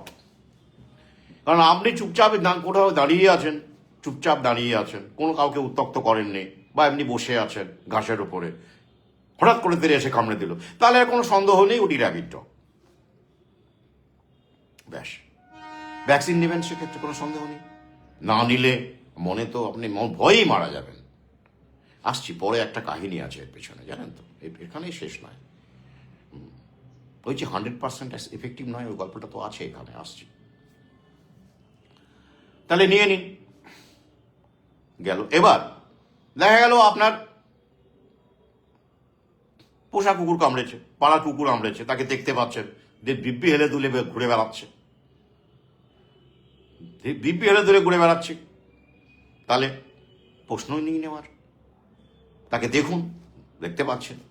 এখন যখন কোনো জায়গায় গেছেন, বেপাড়ায় গেছেন, হ্যাঁ, কুকুর কামড়ে দিয়েছে আপনাকে, আপনি হয়তো তেড়ে আসেনি, কিন্তু কোনোভাবে হয়তো আপনি পাটা দিয়ে ফেলেছিলেন, কামড়েছে, সেক্ষেত্রে তো আপনার মানসিক অশান্তি কাজ করবেই, কারণ আপনি কুকুরটাকে স্টাডি করতে পারছেন না, সার্ভেলেন্সে রাখতে পারছেন না, সে অসুস্থ কিনা দেখতে পাচ্ছেন না, তখন তো আপনি না নিয়ে থাকতেই পারবেন না। ওরে বাবা, কারণ আপনি তো কুকুরটাকে দেখতে পাচ্ছেন না। হ্যাঁ, পরে যদি সম্ভব হয় সেখানে গিয়ে সেরকম ওই এলাকাতে, কুকুররা কিন্তু 10 এলাকায় ঘোরে না, জানেন তো, একটা এলাকাতেই থাকে মূলত, এবং অন্য এলাকায় ঢুকে পড়লে সেই এলাকার কুকুরকে তাড়া করে, তাকে একেবারে, অনেক কাহিনী আছে জানেন তো, কুকুরদের ওদের টেরিটরি থাকে, ওরা টেরিটোরিয়াল, এবং এই টেরিটরি মাপার জন্য ওরা ওদের ইউরিনকে ব্যবহার করে আগে। হ্যাঁ, জানেন নিশ্চয়ই। ওটা কিন্তু কুকুরকে দেখতে পাবেন মাঝে মাঝে পা তুলে তো ওটা কিন্তু ওরা নেহাত প্রাকৃতিক যে ক্রিয়াকলাপ সেটা করছে না, ওটা কিন্তু একটা লাক্ষ্মণ রেখা ওরা এঁকে দিচ্ছে, টেরিটোরিয়াল। তো সেখানে খোঁজ করলেই পেয়ে যাবেন। যদি এখন আপনি পুনে থেকে আসছেন কলকাতায়, ফ্লাইট ধরতে যাওয়ার সময় কামড়ালো, তখন আর তো কিছু, আপনি আর পুনে গিয়ে খোঁজ করবেন কি করে, সেটা নয়। তো সেক্ষেত্রে তো আপনি না নিয়ে থাকতেই পারবেন না, কিন্তু বেশ হয়ে গেল, মিটে গেল, আপনি নিলেন। আর যে ক্ষেত্রে দেখছেন আপনি স্টাডি করতে পারছেন, দেখতে পাচ্ছেন পাড়ার কুকুর, পোষা কুকুর সুস্থ আছে, কোনো সমস্যা নেই, একদম নিশ্চিন্ত থাকুন। এরকম বহু ক্ষেত্রে আমার অনেক সহযোদ্ধা বা আমার আগেকার অভিজ্ঞতায় তাদেরকে আমি সাজেস্ট করেছি এবং তারা ভালো আছে, কোনো সমস্যা নেই। কিন্তু যদি এরকম হয়, ধরুন আপনি ভ্যাকসিনটা নিলেন, এই যে এতক্ষণ ধরে এই কথাগুলো বললাম, ওটা আপনি শোনেন, আপনি জানতেন না বা কিছু বোঝেননি, কুকুর কামড়েছে, বাস আপনি নিয়ে নিয়েছেন। এবার দেখা গেল কি, আপনি তো বুঝতে পারবেন না, তবু ধরুন কথায় কথায় বলছি, ধরুন আপনি মারা গেলেন, কুকুরটা বেঁচে রইল, তাহলে কি হবে ব্যাপারটা? ভয়ঙ্কর ব্যাপার হবে। কি সমস্যা বলুন দেখি। কুকুরটা বেঁচে রইল, কিন্তু ধরুন কাউকে কুকুর কামড়ালো, আপনার কথা বাদ দিলাম, যে কোনো কেউ, আপনি ছাড়া, তাকে কুকুর কামড়ালো, সে ভ্যাকসিন নিল, ভ্যাকসিন নেওয়ার পরে সে 3-4 মাসের মধ্যে মারা গেল। কিসে মারা গেল? জলাতঙ্কে মারা গেল। কিন্তু কুকুরটি বেঁচে রইল, কিরকম, তখন কি বুঝবেন? তখন কি কারণে মারা গেল? কুকুরের জন্য মারা গেল না ভ্যাকসিনের জন্য মারা গেল? সমস্যা বোঝা যায় না, না? আচ্ছা, এটা কি আপনারা জানেন যে ভ্যাকসিন নেওয়ার পরেও জলাতঙ্কে মানুষ মারা যাচ্ছে? এই নিয়ে আমি আগের ভিডিওতে বলেছি এবং এই ব্যাপারে তথ্যও আছে, খবরও বেরিয়েছে যে ভ্যাকসিন নিয়েও মানুষ মারা যাচ্ছে। এবং সেক্ষেত্রে ওরা কি বলছে? প্রথমে বলবে যুক্তিগুলো ওরা দিয়েছে, বোঝার চেষ্টা করুন, ইন্টারেস্টিং। তারপরে আমি শেষ পার্টে আসছি। যে যুক্তিগুলো দিচ্ছে কি, ঠিক সময়ে দেওয়া হয়নি, নিশ্চয়ই লেট হয়েছিল, না, তখন দেখা যাচ্ছে যে না, একদম ঠিক সময়ে যখন যে কটা দেওয়ার কথা ছিল ঠিক সে সময়ে নিয়ম মেনে সমস্ত কিছু, কারণ সেরকমই পরিবার, শিক্ষিত মধ্যবিত্ত পরিবার, সমস্ত কিছু মেনেই করা হয়েছিল। তাও কেন মারা গেল? জলাতঙ্কেই মারা গেল, কেন মারা গেল? তখন কি উত্তর আসবে? শুনে রাখুন ভালো করে, এগুলো জানার দরকার আছে। প্রথমত, ওই যে ভ্যাকসিন 100% সফল হয় না, মানে এফেক্টিভ নয়, এফিক্যাসি রেট 100% হয় না, কোনো ভ্যাকসিনেরই হয় না, তাই তো? তো সেক্ষেত্রে তাদের কি যুক্তি থাকবে? Number 1, severity of the bite, অর্থাৎ কামড়টা কতটা সিভিয়ার, কতটা গভীর, কতটা ডিপ। সামান্য আঁচড়, না একটা দাঁত বসেছে, না মাংস ছিঁড়ে নিয়েছে, এই একটা ফ্যাক্টর। আর কি, পজিশন অফ দ্য বাইট, কোথায় কামড়েছে, পায়ের নখে না ঘাড়ে? ব্রেনের সঙ্গে মস্তিষ্কের ব্যাপার আছে তো এখানে, স্প্রেড করার ক্ষেত্রে যতটা মস্তিষ্কের কাছাকাছি হয় ততটাই বিপদ, মানে ওদের যে বিজ্ঞান আর কি। যাই হোক, বিপদ সর্বত্রই, কিন্তু পজিশন একটা ম্যাটার করছে স্প্রেড করার ক্ষেত্রে। সিভিয়ারিটি অফ দ্য বাইট, মানে কতটা মারাত্মক কামড়েছে। আর কি, ভাইরাল লোড, কতটা ভাইরাস গেছে, মানে লোড কতটা গেছে। সিভিয়ারিটি বেশি হলে লোড বেশি হবে, স্বাভাবিক। তো এই ক্ষেত্রে নাকি ভ্যাকসিন কখনো কখনো ফেল করতে পারে, ওই যে 100% নয়, মানে এতটাই ভাইরাল লোড গেছে যে ভ্যাকসিন মোকাবিলা করতে পারেনি, অ্যান্টিবডি তৈরি করেও মোকাবিলা করতে পারেনি, বা মস্তিষ্কে ভ্যাকসিন এফেক্টিভ হওয়ার আগেই মস্তিষ্কে সেটা র্যাবিস পৌঁছে গিয়েছিল। এই যুক্তিগুলো বলা হয়। বেশ, এই কারণেই ভ্যাকসিন নেওয়ার পরেও মৃত্যু আমরা দেখতে পাচ্ছি, ঘটছে। আর একটা কি যুক্তি ইদানিংকালে আবার দেখা যাচ্ছে, মহা মুশকিল, কোন দিকে যাবেন। অস্ট্রেলিয়ায় একটি খবরে দেখা গেল যে ভারতে নাকি ফেক জলাতঙ্কের ভ্যাকসিন নাকি হচ্ছে, ফেক ভ্যাকসিন, মানে খাঁটি ভ্যাকসিনও নাকি নয়, কোথায় যাবেন? আচ্ছা, তো আবার খাঁটি ভ্যাকসিন ওরা বড় বিগ ফার্মা দেবে, সেখান থেকেই নিতে হবে আর কি, বিশ্বাসযোগ্য, দাম অনেক বাড়ানো হবে বোঝাই যাচ্ছে আর কি আগামীতে। তো এবার আরেকটা প্রশ্ন করুন। কি প্রশ্ন বলুন দেখি? বিজ্ঞানকে প্রশ্ন করুন, ওদেরকে এই প্রশ্নটা করুন, ওদের বিজ্ঞানকে এই প্রশ্নটা করুন। একটা পাগলা কুকুর একটা পাড়ায় 5 জনকে কামড়েছে, এবং কুকুরটা নিশ্চিতভাবে পাগলা, মানে যাকে বলা হয় র্যাবিট ডগ, র্যাবিস থেকে অ্যাডজেক্টিভ র্যাবিট ডগ, নিশ্চিতভাবেই র্যাবিট ডগ। তাহলে 5 জনের কি জলাতঙ্ক হবে? কি বলবে? না, বলা যাচ্ছে না, লাইকলি নট, সম্ভাবনা কম, মানে 5 জনেরই জলাতঙ্ক হওয়ার সম্ভাবনা কম। এবার প্রশ্ন করুন কেন হবে না? একই কুকুর 5 জনকেই কামড়েছে, কেন হবে না? তখন বলবে 5 জনের সিভিয়ারিটি অফ বাইটটা হয়তো সমান নয়, ভাইরাল লোডটা সমান নয়, তাই হবে না। বেশ, এবার তর্কের খাতিরে ধরে নিন 5 জনের ক্ষেত্রেই সিভিয়ারিটি অফ বাইট একই রকম, ভাইরাল লোড একই রকম, তাও কি 5 জনেরই হবে জলাতঙ্ক? না, তাও কিন্তু বলছে না, বলা যাচ্ছে না। তাহলে কেন? এক্স ফ্যাক্টরটা কি? এক্স ফ্যাক্টরটা হচ্ছে ইমিউন সিস্টেম। আমাদের শরীর সবার একরকম নয়, সেটা ওরা জানে, ওরা গোপন করে।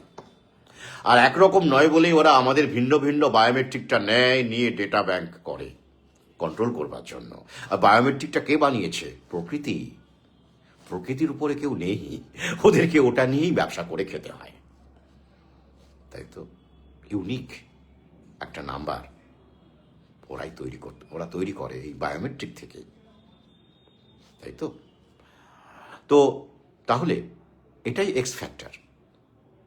এই কারণে আমাজনিয়া এলাকায় এনে আমার ভিন্ন ভিডিও রয়েছে, লিখেওছি, মানুষের জলাতঙ্কের বিরুদ্ধে অ্যান্টিবডি তৈরি আছে তাদের শরীরে, মানে তাদের জলাতঙ্ক হয় না।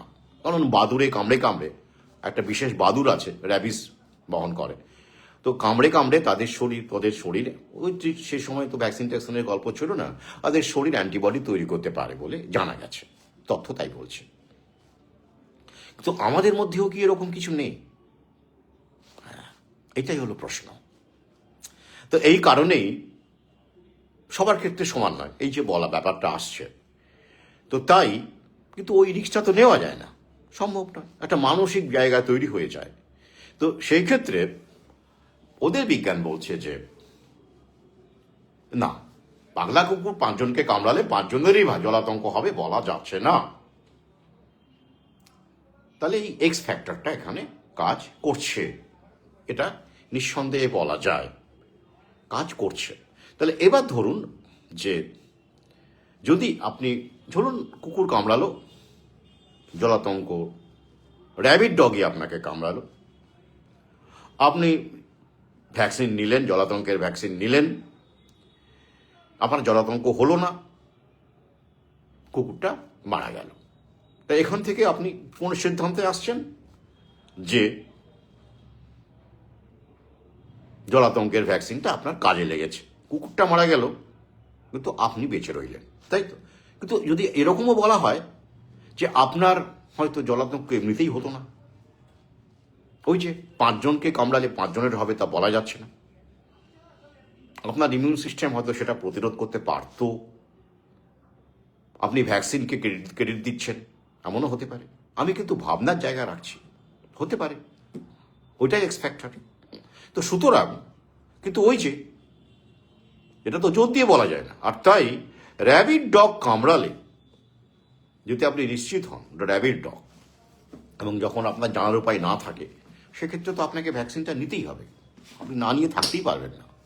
এবং সেটা নেওয়াটাই, যেহেতু আপনার শরীর এই রোগের বিরুদ্ধে অ্যান্টিবডি তৈরি করতে পারবে এমন নিশ্চয়তা নেই, যেটা অন্য রোগের ক্ষেত্রে আছে, ইনফ্লুয়েঞ্জার ক্ষেত্রে আছে, বিভিন্ন রোগের ক্ষেত্রে আছে যেগুলো আমরা ভ্যাকসিন নিই না, তাই তো। তো নিশ্চয়তা যখন নেই, তখন আপনাকে নিতেই হবে, নাহলে আপনি মানসিকভাবেই পাগল হয়ে যাবেন, এটাই স্বাভাবিক। কিন্তু প্রশ্ন হচ্ছে এটাই যে ল্যাটিন আমেরিকার আমাজোনিয়া এলাকায় মানুষের শরীরে র্যাবিস অ্যান্টিবডি তৈরি হলো, আর আমাদের দেশে আমাদের মধ্যে সেভাবে হলো না কেন? এটা নিয়েও গভীর আলোচনা, গভীর রিসার্চের দরকার আছে বলে আমি মনে করি। এ নিয়ে ভিন্ন কোনো ভিডিও করা যেতে পারে, বিভিন্ন কোনো লেখালেখি করা যেতে পারে, আলোচনার অবকাশ আছে। তাহলে পরিশেষে কি বলবো? র্যাবিস ভ্যাকসিনও 100% এফেক্টিভ নয়, এটা দেখা গেল। আর যত সম্ভব পারবেন এড়িয়ে চলুন। কোন কারণে নেবেন সেটা তো বলেই দিলাম, কোন কারণে নেওয়ার দরকার নেই সেটাও বলে দিলাম। তাহলে কি কর্তব্য হবে আপনাদের? যত সম্ভব না নেওয়া, তাই তো? সিম্পল ব্যাপার। আচ্ছা, এবারে আসছি শেষ বিষয়ে আজকের।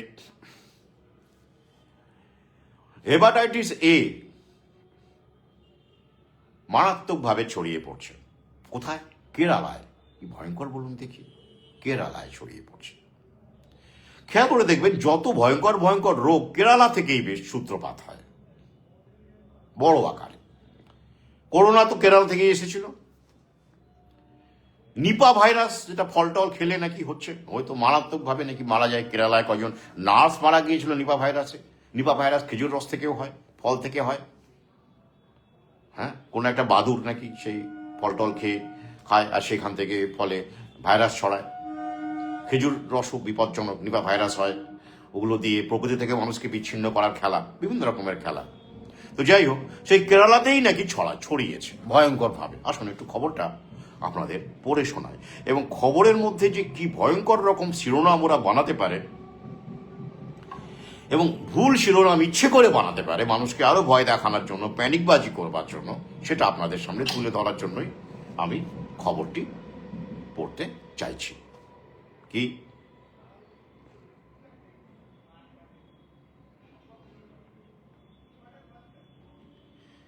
খবরটি কিরকম? ফের মহামারীর চোখ রাঙানি দক্ষিণের এই রাজ্যে। হেপাটাইটিস এ সংক্রমণ কাড়ল 31,000 মানুষের প্রাণ। ভাবুন।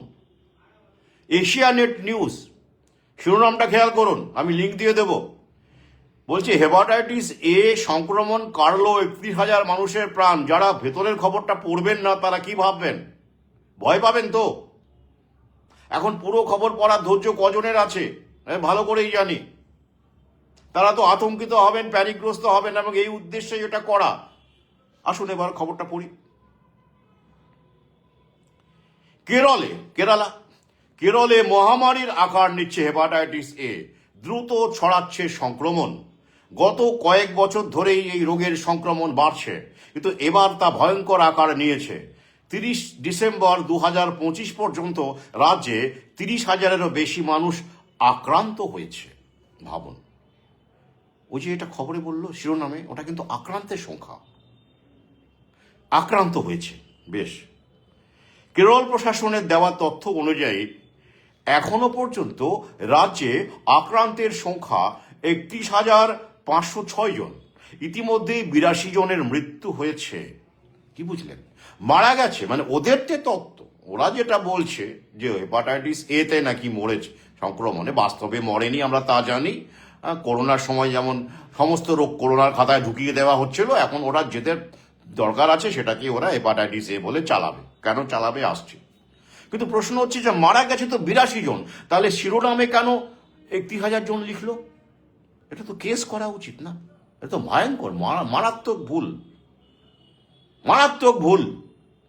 তাহলে এটা কি ভাবছেন ইচ্ছে করে হলো, মানে বাই চান্স হয়েছে? না না না, এসব শিরোনাম বাই চান্স করে না। এটা উদ্দেশ্য প্রণোদিতভাবে মানুষকে প্যানিকগ্রস্ত করবার জন্য, ফার্মা লবির পয়সা খাওয়া। ওরা ফান্ডেড মিডিয়া, এখন সমস্ত মিডিয়া ফান্ডেড, টাকা পয়সা ছাড়া দিয়ে ওদের খবর করে আর কি।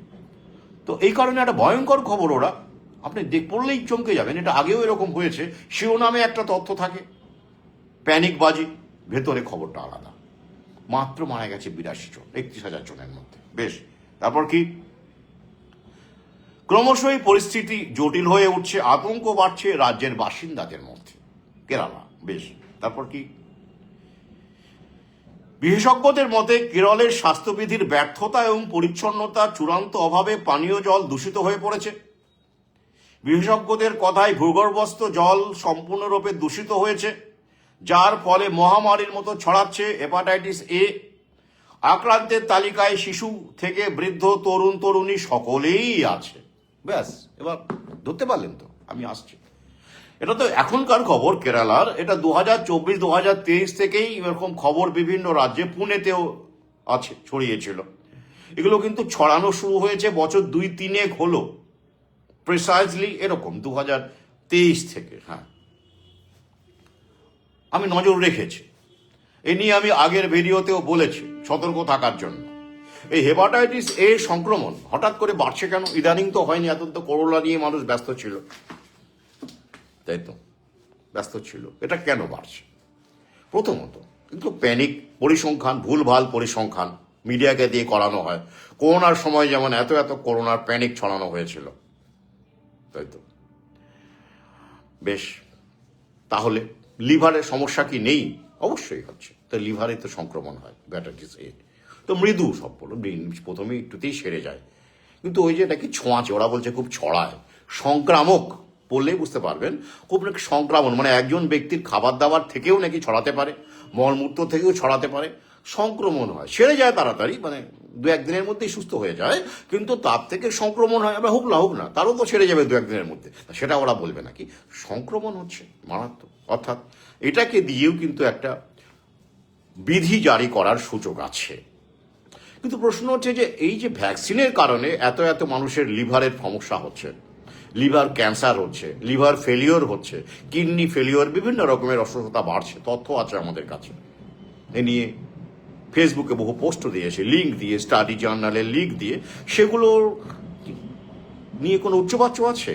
নেই। তা সেগুলোকেও কি এই হেপাটাইটিস এর খাতায় ফেলে দেওয়া হচ্ছে না? হবে না, আলবাত হবে।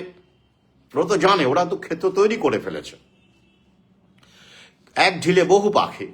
একদিকে এই যে ভ্যাকসিনের কারণে যে লিভারের সমস্যাগুলো বাড়ছে, বিভিন্ন সমস্যা বাড়ছে, সেগুলোকে বিভিন্ন রকম জীবাণুর নাম করে, কখনো ডেঙ্গু, এই যে ডেঙ্গু আসছে, কখনো হেপাটাইটিস এ, সেগুলোর নাম করে খাতায় ফেলে দিয়ে সেই ভ্যাকসিনের ব্যবসাটা গুঁজে দেওয়া, সরকারকে দিয়ে ভয় দেখিয়ে প্যানিকবাজি করে। এখন তো আবার বায়োমেট্রিক নিয়ে নিয়েছে এসআইআর মাধ্যমে সবার, না হলে অমুকটা বন্ধ হয়ে যাবে, বলাটা সহজ হবে, ভোটটা দিতে পারবে না, বলাটা সহজ হবে, লিখে বলতে পারবে না, মুখে বললেই মানুষ ভয় পায়, কোনো দরকার নেই। আমি বহু দেখেছি, এখন মুখে ফোনে নাকি বলেছে গ্যাস বন্ধ হয়ে যাবে, তাতেই কি ভয়, বাপ রে বাপ, মানুষ ভয় পায়। মধ্যবিত্ত, বিশেষ করে শিক্ষিত মধ্যবিত্ত তো আরও কোনো কথাই নেই। আমি অশিক্ষিত মানুষ, আমরা তো তাই ভয়টাই পাই না। যাই হোক, তাহলে এই করোনা ভ্যাকসিনের যেসব ক্রিয়াকলাপ, সেগুলোকে বিভিন্ন রকম রোগের নাম, মানে ভাইরাসের কাঁধে, উদরপিণ্ডি বুদরঘরে যেমন ছাপানো যাবে, এছাড়া আরো অন্যান্য ভ্যাকসিন তো দিচ্ছেই, শুধু করোনা ভ্যাকসিন তো, ছোটবেলা থেকে তো গাঁদাগুচ্ছের ভ্যাকসিন, সেগুলোর বিভিন্ন রকমের কার্যকলাপ, ক্রিয়াকলাপকে বিভিন্ন রকম রোগের নাম করে ব্যবসা বাণিজ্য ভালো চলবে এবং ভ্যাকসিন বানাতেই আসবে, নতুন নতুন ভ্যাকসিন আসবে। এই হেপাটাইটিস এইবার দেখতে থাকুন। আচ্ছা, এই একটা দিক। আর কি, ওই যে আমি শিরোনামেই দেখবেন বলেছে পানীয় জল। প্রথমে বলেছিলাম না, কি যোগাযোগ আছে রে বাবা, কিসের যোগাযোগ আছে? সবগুলোর মধ্যেই যোগাযোগ আছে। যোগাযোগটা কি? মুনাফা, টোটাল কন্ট্রোল। আর বইমেলাটা কেন রেখেছি? এই ব্যাপারে সচেতনতা, তার জন্য বইমেলাটাও রেখেছি। সবই রিলেটেড, মানে সচেতনতা আমরাই তো করছি। তাহলে পানীয় জল থেকে যখন ছড়াচ্ছে এবং বলা হচ্ছে ভূগর্ভস্থ জল দূষিত হয়ে গেছে কেরালায়, সমস্ত রোগ তো কেরালা থেকেই হয় না, বিজ্ঞানসম্মত কেরালা। হ্যাঁ, বামুরা আছে ওখানে, জেকব স্কিপের স্পন্সর্ড। হ্যাঁ, ওরে বাবা। তো যাই হোক, তো সেখান থেকেই সমস্ত রোগ ছড়াবে, করোনা, নিপা, জিকা, তারপরে এই যে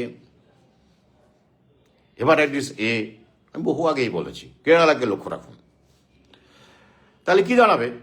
এই যে পাইপলাইন পাতা হচ্ছে গ্রামে গঞ্জে সর্বত্র, জানেন তো পাইপলাইন, সেগুলো কেন পাতা হচ্ছে? বহু গ্রামেই পানীয় জলের কোনো সমস্যা নেই, টিউবওয়েল আছে, সবই আছে, তা সত্ত্বেও কেন পাতা হচ্ছে? ওই যে ভূগর্ভস্থ জল দূষিত হয়ে গেছে, ভয়ঙ্কর হেপাটাইটিস এ হচ্ছে। শুধু কেরালা নয়, পুনে নয়, সর্বত্র আস্তে আস্তে হবে, আমাদের রাজ্যেও হবে, খবরে দেখতে পাবেন। তারপরে কি হবে? ওদের স্টেপ একদম করাই আছে আগে থেকে, সব তো মালিকের অধীনে, সব তো জায়নিস্ট প্রভুদের কন্ট্রোলে, মিডিয়া থেকে শুরু করে সব কিছু পান্ডেট। ভয় দেখানো হবে। তারপরে কি হবে? ভূগর্ভস্থ জল টিউবওয়েলগুলো নিষিদ্ধ করা হবে প্রথমে গ্রামে গঞ্জে। ওই যে হেপাটাইটিস এ হচ্ছে। আর্সেনিকের গল্পটা তো আগেই ছিল, জানেন নিশ্চয়ই। আর্সেনিক পয়জনের নাম করে ঘরে ঘরে ইউরেকা ফ্রপসের যন্ত্রপাতি মাল ঢুকিয়ে দেওয়া হয়েছে, আরও ফিল্টার। আর্সেনিকের দুঃসঙ্গের গল্পটা একটা ঢপবাজি ছিল, ঠিক আছে? হ্যাঁ, ওগুলো এখন অনেকেই বুঝতে পারবেন, আগে হয়তো বুঝতে পারেননি। তাহলে কি হবে? যেই মাত্র গ্রামের টিউবওয়েলগুলো বন্ধ করে দেওয়া হবে বিধি মেনে, মানুষের স্বাস্থ্য রক্ষার্থে, হেপাটাইটিস এ বাপরে ভয়ঙ্কর। আর লোকজন তো গ্রামে গঞ্জে এখন শিক্ষিত লোকজনের অভাব নেই, প্রচুর বেড়ে গেছে। শিক্ষিত বেকার আছে, স্কুল টুলে পড়াবেন এরকম বহু চাকরি বাকরির চেষ্টা করছেন, বিএ এমএ পিএইচডি বহু তরুণী আছেন এখন গ্রামে গঞ্জে। তো তারা এখন এই কাজে লেগে যাবেন, তাদেরকে কাজে লাগানো হবে। কেউ আশাকর্মী হবেন, স্বাস্থ্যকর্মী হবেন। এসব চাকরি বাকরি তো, সরকারি চাকরি তো স্থায়ী পদে হবে না, তাদেরকেই এখন দিয়ে টাস্ক ফোর্স গঠন করা হবে। তারপর টিউবওয়েলগুলো বন্ধ হবে। টিউবওয়েল যখন বন্ধ করা হবে তখন কি মানুষ কোথা থেকে জল নেবে? কেন? পাইপলাইন হয় না, প্রথমে ফ্রিতে দেবে, একদম স্যানিটাইজড ওয়াটার, একেবারে দারুণ, আমাদের দারুণ রকম সুস্থ, একেবারে স্বাস্থ্য টকবক টকবক করবে ওসব জল গেলে আর কি, ব্যাস ফ্রিতে দেবে প্রথমে। তারপরে বলবে কি করো, জিও মনে আছে তো প্রথমে ফ্রি দিয়েছিল? হ্যাঁ, জিও মনে আছে তো, কিরকম ফ্রি ছিল। তারপরে এখন কি, ওই পানীয় জল তখন লোকে অগত্যা দেখবে না, ফ্রিতে দিচ্ছে যখন নিয়েই নি। সাবধান, আমি আবার বহু আগেই বলেছিলাম, ফুড কন্ট্রোল আসবে আস্তে আস্তে, এখন পানীয় জলটা দিয়ে ওরা শুরু করবে, এক এক করে সব হবে। বাড়িতে টিউবওয়েল রেডি রাখুন এবং কোনো মতে টিউবওয়েল বন্ধ করতে দেবেন না। এটা বহু আগে, কয়েক বছর আগে আমি বলেছিলাম, যারা সহযোগিতা তারা মনে করুন। বাড়ির টিউবওয়েল বা কুয়ো খুঁড়ে রাখুন, না হলে ইমিডিয়েট টিউবওয়েলটা বসিয়ে নিন, পরে আর বসাতে পারবেন না, ওরা আইন করে দেবে। আর টিউবওয়েল বসানো যাবে না, আইন এলো বলে। ভোটটা মিটুক, আমি আগাম বলে দিলাম, কারণ এরপরে আপনারা আর টিউবওয়েল বসাতে পারবেন না, বেআইনি হয়ে যাবে। কারণ ভূগর্ভস্থ জল ওরা ব্যবহার করবে, কয়লা ওরা ব্যবহার করবে, করে আপনাকে দেবে, আপনি চার্জ করবেন, আপনি ব্যবহার করতে পারবেন না। আমি বহু আগেই বলেছিলাম, প্রাকৃতিক সম্পদ থেকে জনগণের অধিকার কেড়ে নেওয়া হবে। জনগণ যেটা প্রকৃতি থেকে বিনামূল্যে পেতে পারে, পানীয় জল তার মধ্যে একটা, তাই তো 20 টাকা 10 টাকার প্যাকেট আগেই এসেছে, সেটা বাধ্য হয়ে আপনি ট্রেনে বাসে হয়তো কিনছেন, ঠিক আছে, ওটা একটা শুরু ছিল, কিন্তু শেষটা কোথায় এবার দেখবেন। তো তখন আর আপনি টিউবওয়েল বসাতে পারবেন না, কুয়ো খুঁড়তে পারবেন না। তো এখনই যারা গ্রামে গঞ্জে থাকেন, জায়গা আছে, মফস্বল শহরেও থাকেন, জায়গা আছে, তারা কিন্তু টিউবওয়েল খুঁড়ে রাখুন, বা থাকলে সেটাকে ঠিকঠাক রাখুন, রক্ষা করার জন্য তৈরি থাকুন। আর না থাকলে করে ফেলুন, পরে আর পারবেন না। আর কি, ওটা তো গেল গ্রামে গঞ্জে। তারপরে কি হবে? ওরা মাসে মাসে ভাড়া নেবে। জানেন তো, জলের মিটার আছে সঙ্গে, এমনি এমনি নয়। মিটারটা কি এমনি এমনি ফ্রিতে জল দিলে মিটার লাগে না। তারপরে দেখবেন মিটার কি হারে চড়বে। তখন স্নান করার আগে জন্য ভাবতে হবে, হায় রে কোথায় স্নান করব, এত টাকা জল মাসে মাসে দিতে হচ্ছে, কোথায় আছেন? তখন তো পুকুরও আউট অফ বাউন্ড হয়ে যাবে। পুকুরে তো অলরেডি নাকি মগজ খেকো অ্যামিবা থাকে, জলাশয়, নামতে দেবে না আপনাকে। কোথায় স্নান করবেন? কেনা জলেই স্নান করতে হবে, ভালো লাগবে না? স্ট্যান্ডার্ড একেবারে, হ্যাঁ, কতটা সভ্য হয়েছি, জলটা পর্যন্ত কিনে স্নান করছি, দারুণ লাগবে। স্মার্ট ব্র্যান্ডেড ওয়াটার দিয়ে আপনি স্নান করছেন অমুক কোম্পানি। ভাল লাগবে বেশ। আসুন আমরা আরো সভ্য হই। আর শহরে কি হবে? একই কেস হবে। শহরের অনেক জায়গায় বা গ্রামেগঞ্জে এমন অনেক বাড়ি আছে যারা বাড়িতে পাম্প লাগিয়েছেন, তো টিউবওয়েল নেই কিন্তু পাম্পের মাধ্যমে জল সংগ্রহ করেন, উপরে ট্যাঙ্ক আছে, সেটাও নিষিদ্ধ করে দেবে ওরা। কেন? ভূগর্ভস্থ জল মানে তো বিপদ। আপনি জল পান করবেন আর আপনার সব হেপাটাইটিস এ হবে, আর সেখান থেকে আপনার থেকে ছড়াবে আশপাশের লোকের, সেটা কি কাম্য? আপনি সচেতন নাগরিক নন? আপনি কেন এই বিপদ ডেকে আনবেন? তার পরিবর্তে পাইপলাইনের জল আমরা বাড়ি বাড়ি পৌঁছে দিচ্ছি, সেটা গ্রহণ করুন। দেশের কথা ভাবুন, জাতির কথা ভাবুন, স্বাস্থ্যের কথা ভাবুন, জনগণের কথা ভাবুন, মানুষের কথা ভাবুন। স্বার্থপরের মতো বাঁচবেন না। তাই ভূগর্ভস্থ জল আর গ্রহণ করবেন না, বন্ধ। কি বুঝলেন? হ্যাঁ,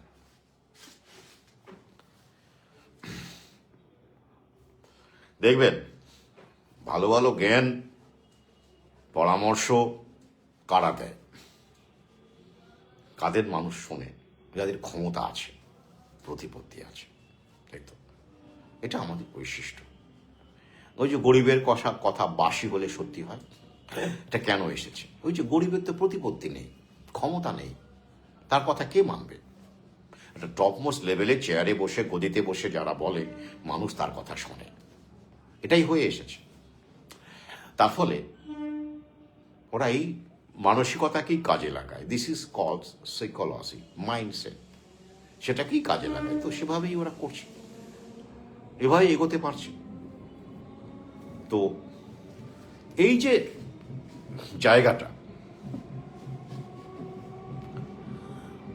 পানীয় জলকে টোটাল কন্ট্রোলের মাধ্যমে ওদের যে পাইপলাইন, যারা কোটি কোটি টাকা ব্যয় করে ওরা গ্রামে গঞ্জে যে পাইপলাইন ছড়িয়ে দিয়েছে, সেই জল কিনে খেতে, প্রথমে ফ্রিতে, তারপরে কিনে খেতে বাধ্য করাটাই ওদের লক্ষ্য। তাই এই কারণেই হেপাটাইটিস এর গল্পটা এখন খুব ছড়াবে এবং তারপরে আইন কানুন আসবে, দেখতে থাকবেন। বহু আগে এগুলো বলেছি। নিউ ওয়ার্ল্ড অর্ডারের ঝলক কি কি স্ট্যাচুতে রয়েছে এসব লেখা, বহু আগেই এগুলো বলেছি। স্ট্যাচু বইটি, অমৃত সমুদ্র দ্বিতীয় খণ্ড, গ্রিগরি রাসপুটিন, এই বইগুলো সংগ্রহ করুন। আবার বলবো, জানুন, পাশে থাকুন। আর এবারে তো আমার সহযোদ্ধা বা আগ্রহী পাঠকের জন্য ইংরেজি ভাষার উপরে একটি বই করেছি, সেটা আপনারা জানেন। একটা বৈচিত্র্য আনবার জন্য করেছি। যাই হোক, তাহলে লাইভের শেষ লগ্নে চলে এসেছে। আগামীতে টোটাল কন্ট্রোল আরও শক্তিশালী করবে ওরা, কায়েমি স্বার্থ, বহু আগেই বলেছিলাম।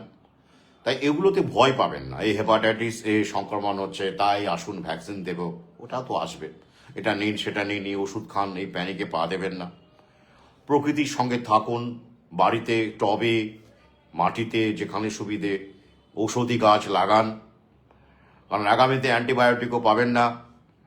আপনাকে হোলিস্টিক চিকিৎসার মাধ্যমে শরীরকে সুস্থ রাখতে হবে, খাদ্যদ্রব্যের মাধ্যমে শরীরকে সুস্থ রাখতে হবে।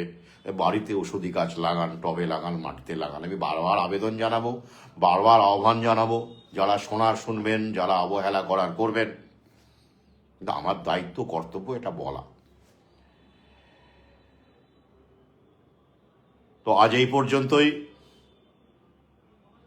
সঙ্গে থাকুন, আবার দেখা হবে দু একদিনের মধ্যেই। আবার গুরুত্বপূর্ণ অনেক বিষয় জমে আছে, সেসব বিষয়ে লাইভে আসবো। শুভরাত্রি।